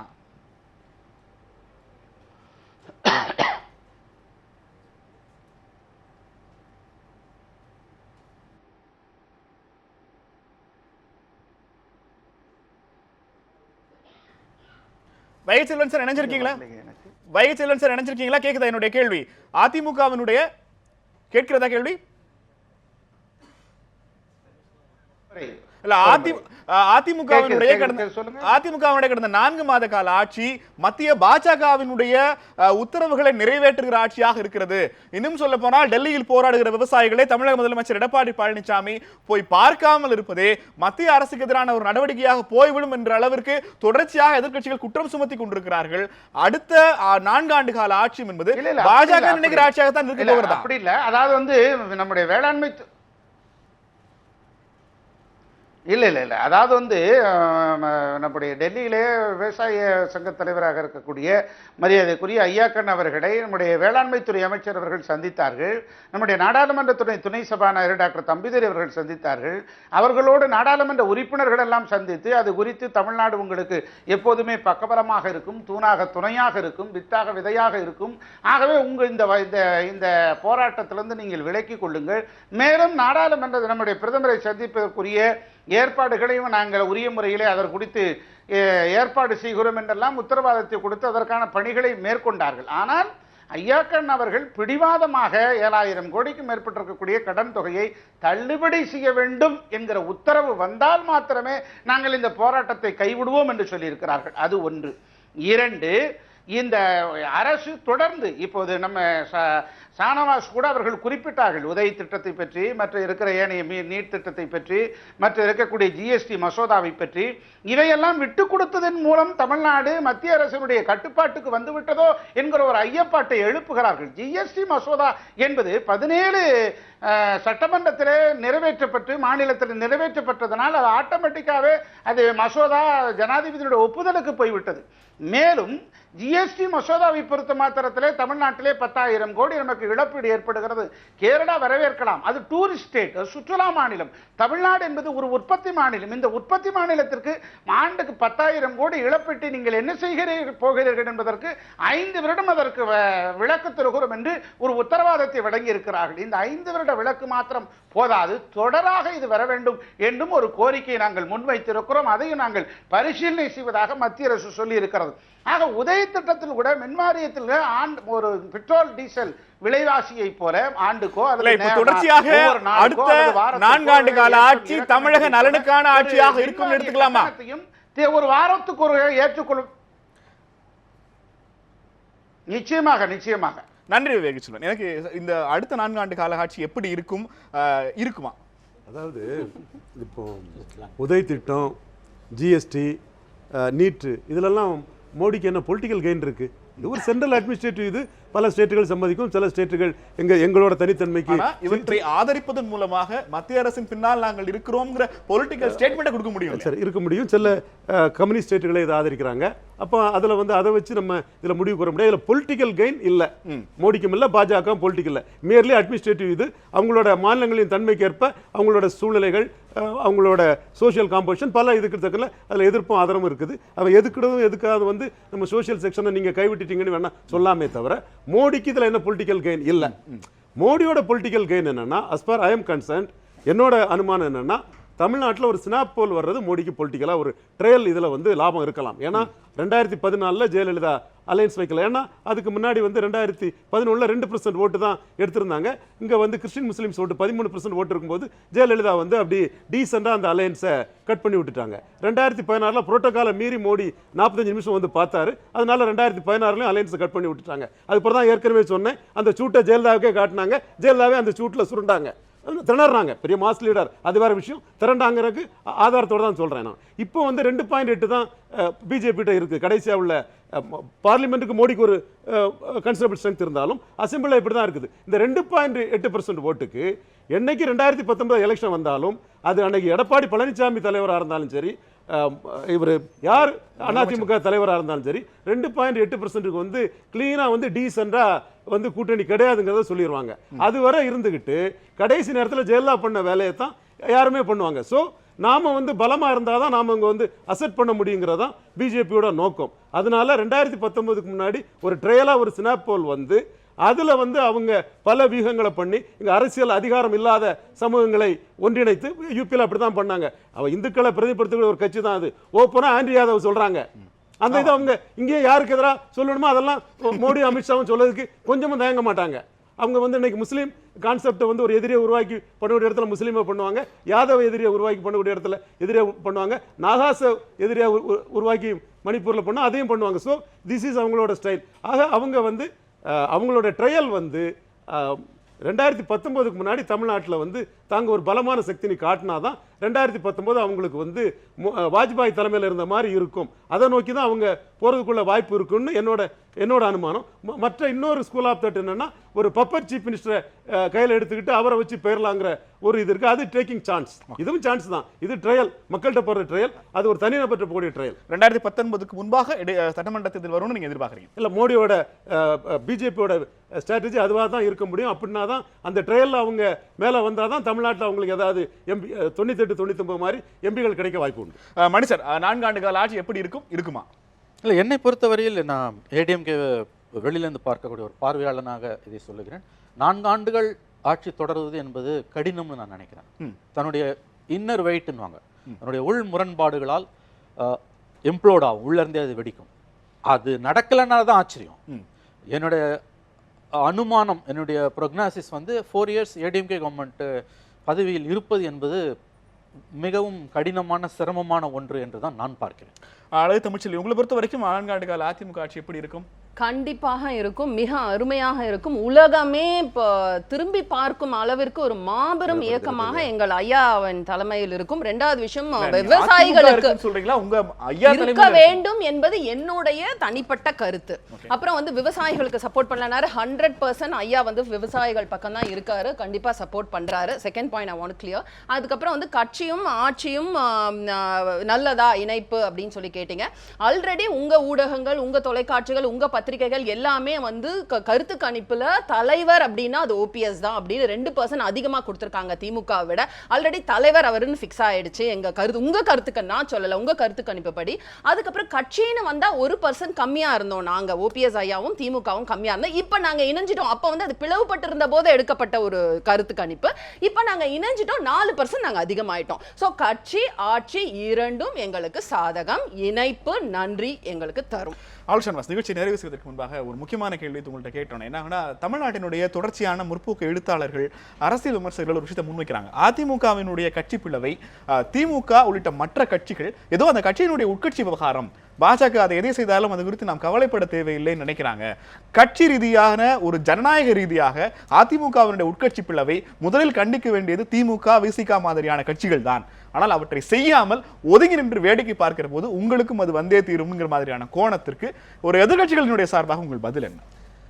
அதாவது இது பல கட்சிகள் இது அப்பப்போ சுட்டி காட்டிட்டு தான் இருக்கும். குறிப்பாக எங்களை போன்ற கட்சி வந்து தொடர்ந்து இதை சொல்லிட்டு வர்றோம். பாஜக வந்து பல மாநிலங்களில் பலவிதமான அந்தந்த மாநிலங்களுக்கு ஏற்ற ஸ்ட்ராட்டஜியை முன்வைக்குது, உத்திகளை கையாளுகிறார்கள். அவர்கள் நேரடியாக வாக்குகளை பெற்று ஆட்சி செய்யக்கூடிய இடத்தில், ஆட்சி செய்ய முடியும் என்கிற நம்பிக்கை உள்ள இடத்தில் அதை செய்கிறார்கள். அது ஓட்டை ஒருங்கிணைக்கிறதுக்கு அண்ணன் சொன்னார், அது மாதிரியான உத்திகளை வகுக்கிறார்கள். நேரடியாக பெரும்பான்மை பெற முடியாத மாநிலத்தில் எப்படி பெற முடியுமோ அதை செய்கிறாங்க. மணிப்பூர், கோவாவை பார்த்தோம். தமிழ்நாட்டில் ஓட்டின் மூலம் அப்படிப்பட்ட ஒரு நிலை அடைய முடியாதுன்னா, அதே மாதிரி பெரும்பான்மை பெறாமல் கட்சிகளை வளைத்து கோவா, மணிப்பூர் மாதிரியும் செய்ய முடியாது. அப்போ ரெண்டும் இல்லாத இடத்துல வித்தியாசமாக இருக்கக்கூடிய இந்த களத்தில் எப்படி அதிகாரத்தை பெற முடியும்னா இப்படி தான் பெற முடியும். இங்கே வலிமை பெற்ற ஒரு கட்சியை வலிமையற்றதாக ஆக்குவதன் மூலம் பெற முடியும். அப்போ இன்னைக்கு அதற்கான ஒரு சூழல் அவங்களுக்கு அமைஞ்சிருக்குது. ஒரு ஆளுமை பொருந்திய தலைவர் இல்லாத நேரத்தில் நடக்குது. அப்படிங்கும்போது இது அதிமுகவோடு நிற்காது என்பதை இங்கே இருக்கிற எல்லா கட்சிகளும் புரிந்திருக்கிறது. அதனால தான் எல்லாரும் எதிர்க்கிறோம். இதில் திமுகவை நோக்கி பல்வேறு கேள்வி வைக்கிறாங்க. திமுக வந்து நீங்கள் இப்போ கலைஞர் வந்து பல்வேறு கட்டங்களில் இதையெல்லாம் வந்து ஓங்கி குரல் கொடுத்துருக்கிறாரு. பல விஷயங்களில் பார்க்குறோம், எப்படி எப்படி காய்கள் நகர்த்தப்படுங்கிறது அப்பப்போ வெளிப்படுத்துவார். அதனால் இங்கே எல்லாரும் விழிப்புணர்வோடு தான் இருக்காங்க. என்னன்னா திமுகவுக்கு இது பல முறை நடந்திருக்கிறது. அப்போதெல்லாம் யார் கண்டிச்சாங்கிற கேள்விலாம் இருக்குது. நீங்கள் வந்து குற்றச்செயலில் ஈடுபட்டவர்களை கண்டிக்கணும், தண்டிக்கணும், அதற்கான நடவடிக்கை எடுக்கணும், ரெய்டு நடத்தணும், எல்லாமே சரி. ஆனால் அது உண்மையிலே குற்றச்செயல்களை அம்பலப்படுத்துவதாக அல்லாமல் தன்னுடைய அதிகாரத்தை நிலைநாட்டுவதற்காக பின்வாசல் வழியாக வந்து மிரட்டுவதற்காக செய்யும் போது அதை நாம் எதிர்க்கிறோம், கண்டிக்கிறோம். ஏன்னா இப்போ நாங்கள் மக்கள் நல கூட்டணி வச்சு திமுக அதிமுக வேண்டான்னு சொன்னோம், களத்தில் போய் மக்கள்கிட்ட பரப்புரை பண்ணோம். இது வேறு. மக்கள்கிட்ட போய் நீங்கள் இப்போ பிஜேபி அதை செய்யட்டும், பிஜேபி வந்து திமுக அதிமுக வேண்டான்னு மக்கள்கிட்ட போய் பேசட்டும், தமிழ்நாட்டினுடைய பொது வெளியில் போய் பேசட்டும், வேலை செய்யட்டும். அதை விட்டு நீங்கள் வந்து இந்த மாதிரி ரெய்டு விடுறது, குறிப்பிட்ட அந்த ரெய்டையும் ஒரு எல்லையோட நிறுத்திக்கிறது, மிரட்டுறது, இது போன்ற நடவடிக்கைகள் வந்து ஒரு நல்ல நடவடிக்கை இல்லை. அது எப்போதும் கண்டிப்போம், எல்லாரும் கண்டிப்போம். அந்த அதே கேள்விதான், அதிமுகவுக்கு நிகழ்ந்த நிகழ்வை மற்ற கட்சிகள் எப்படி பார்க்க வேண்டும்னு தொடர்ச்சியாக எழுதப்பட்டதை எப்படி பார்க்குறீங்க? இல்லை, எல்லா கட்சியும் தங்களோட லாபத்துக்கு தான் பார்ப்பாங்க. அதிமுக ஸ்பிளிட் ஆகிறது பிஜேபி அந்த லாபம் எடுத்துடலான்னு அவங்க ஃபுல் பிளான்டு ஸ்ட்ராட்டஜிஸ் பண்ணுறாங்க. அது அமித்ஷா வந்து எந்த ஒரு அகில இந்திய தலைவரும் இந்திய வரலாற்றில் சாதிக்காத அளவுக்கு வாகி வன்காவில் பிறந்து வந்து இந்தியாவில் உள்ள எல்லா மாநிலத்திலும் சாதிச்சுட்டு இருக்கிறாரு.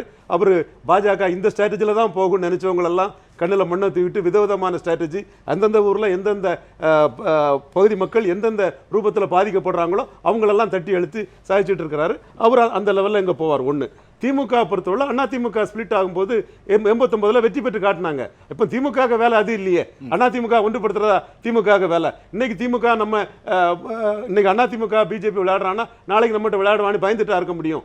பிஜேபி ஆன்டி பிஜேபி மைண்ட் உள்ளவங்க அதை சொல்லாங்கமே தவிர திமுக பிஜேபியோட மூல தனக்கென்ன லாபம்னு பார்க்கக்கூடிய கட்சி தான். அண்ணா திமுக வந்து 45 நிமிஷம் 1 to 1 பார்த்த ஒரு இதுதான். அவங்க வந்து ஆளூர் சானவாஸ் சொல்லக்கூடிய எதிர்ப்புணர்வு வந்து மோடிக்கிட்டையும் ஓபிஎஸ்கிட்டையும் இல்லை இபிஎஸ்கிட்டையும் இல்லாத ஒரு தன்மை தான் இருக்குது. மேலும் திமுக இதில் தெளிவாக தான் போறாங்க. நான் கேட்கிற கேள்வி வந்து ஒரு மாநில சுயாட்சிக்கான குரலை தொடர்ந்து தமிழகம் முன்வைக்கிற போது இந்த மாதிரி விஷயங்கள் எல்லாம் கட்சி ரீதியாக சுருக்கிடலாமாங்கிறதா? நிச்சயமா லாபத்துக்கு தான் பாக்குறாங்க. நீங்க 356 வரும்போது எம்ஜிஆர் ஆதரிச்சிருக்காரு, கருணாநிதி ஆதரிச்சிருக்காரு, நம்ம பல வகையில் பேசியிருக்கோம். இப்போ திமுக ஸ்ரூட் ஆயிட்டாங்க. நீங்க வந்து நடராஜன் கோட்டை விட்ட இடத்துல ஸ்ட்ராட்டஜிக்கல் பிளண்டர் பண்ண இடத்துல ஸ்டாலின் வந்து விடுதலை சிறுத்தைகள், சிபிஎம், சிபிஐ, காங்கிரஸ் உள்ள நட்பை உறுதிப்படுத்திக்கிட்டார்.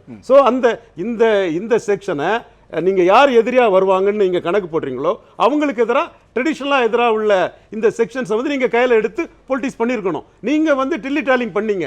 நீங்க அங்க நம்ம அப்பீஸ் பண்ணிடலாம், நமக்கு என்ன பிரசிடென்ட் எலெக்ஷனுக்கு நம்ம ஓட்டை நம்பி தான் அவங்க இருக்காங்க. ராஜ்சபால நம்ம ஜெயலலிதா இருக்க காலத்திலே மோடி அப்படி இருக்கல. நீங்க தப்பான ஒரு பிரிசம்ஷனை கொடுத்து உங்க தேவை அவங்களுக்கு தேவைங்கிற மாதிரி நீங்க நம்பி ஏமாந்தீங்க. அப்ப அந்த சூழ்நிலையில இந்த உணர்வை வெளிப்படுத்தக்கூடிய இந்த சமூக நீதி, சிறுபான்மை மக்கள், தமிழ் உணர்வு, இந்த இதை வந்து கிளியர் கட்டா திமுக வந்து கன்சால்டேட் பண்ணி எடுக்கிறாங்க. அவங்க அதைத்தான் பார்ப்பாங்க. அவங்களோட மெயின் எதிரி அதிமுகவை பிஜேபி இன்னும் கிராக் அவுட் பண்ணாலும் தே வில் ஹாப்பி. அதுக்குள்ள இன்னும் அடிங்கிற மாதிரி கவர்னர் மகாராஷ்டிராவில் போய் மனு கொடுப்பாங்களே தவிர நம்மளை நாளைக்கு அடிக்க வருவாங்கலாம் பார்க்க மாட்டாங்க. அப்படி வந்து அப்போ பார்த்துட்டு நினைப்பாங்க. மேலும் காங்கிரஸ் கிட்ட அவங்க சந்திச்சவங்க தான். அதிமுகவை பாஜக எதிர்கொள்வது அது வந்து திமுக கண்டிக்கணுங்கிறது பல குறைகள் ஒலிக்குது. முதல்ல அதை அதிமுக கண்டிக்குதா? பாதிக்கப்படக்கூடிய அவர்களே அந்த குற்றச்சாட்டை சொல்ல மாட்டேங்கிறாங்க, அதுல ஓப்பனா பேச மாட்டேங்கிறாங்க. இன்னைக்கும் முழுங்கி அடி ஓவரா விழும்போது தான் அங்கங்கே சில குரல்கள் வெளிப்படுதே தவிர இதுதான் காரணம், இந்த பிரச்சனைனால நாங்க நெருக்கடியில் இருக்கிறோங்கிற குரல் அதிமுகக்குள்ள இருந்து வரல. அப்புறம் திமுகக்குள்ள இருந்து வரணும்னு எதிர்பார்க்கறது வந்து அவ்வளவு சரியா படல. ஆனா எல்லோரும் அந்த ஆபத்தை உணர்ந்திருக்கிறோம், பல்வேறு களங்கள்ல அதை எதிரொலிக்கிறோம். தொடர்ச்சியாக அதிமுகவினுடைய நிகழ்காலத்தில் நடைபெற்றுக் கொண்டிருக்கிற பிரச்சனைகள், எதிர்காலம் குறித்த கேள்விகளோடு இன்றைய கேள்வி நேரத்தில் நிறைய விஷயங்களை பகிர்ந்து கொண்டமைக்கு நிகழ்ச்சியில் பங்கெடுத்த அத்தனை சிறப்பு விருந்தினர்களுக்கும் கேள்வி நேரத்தில் மனமார்ந்த நன்றி தெரிவித்துக் கொள்கிறது. இன்னொரு சந்திக்கலாம். நன்றி, வணக்கம்.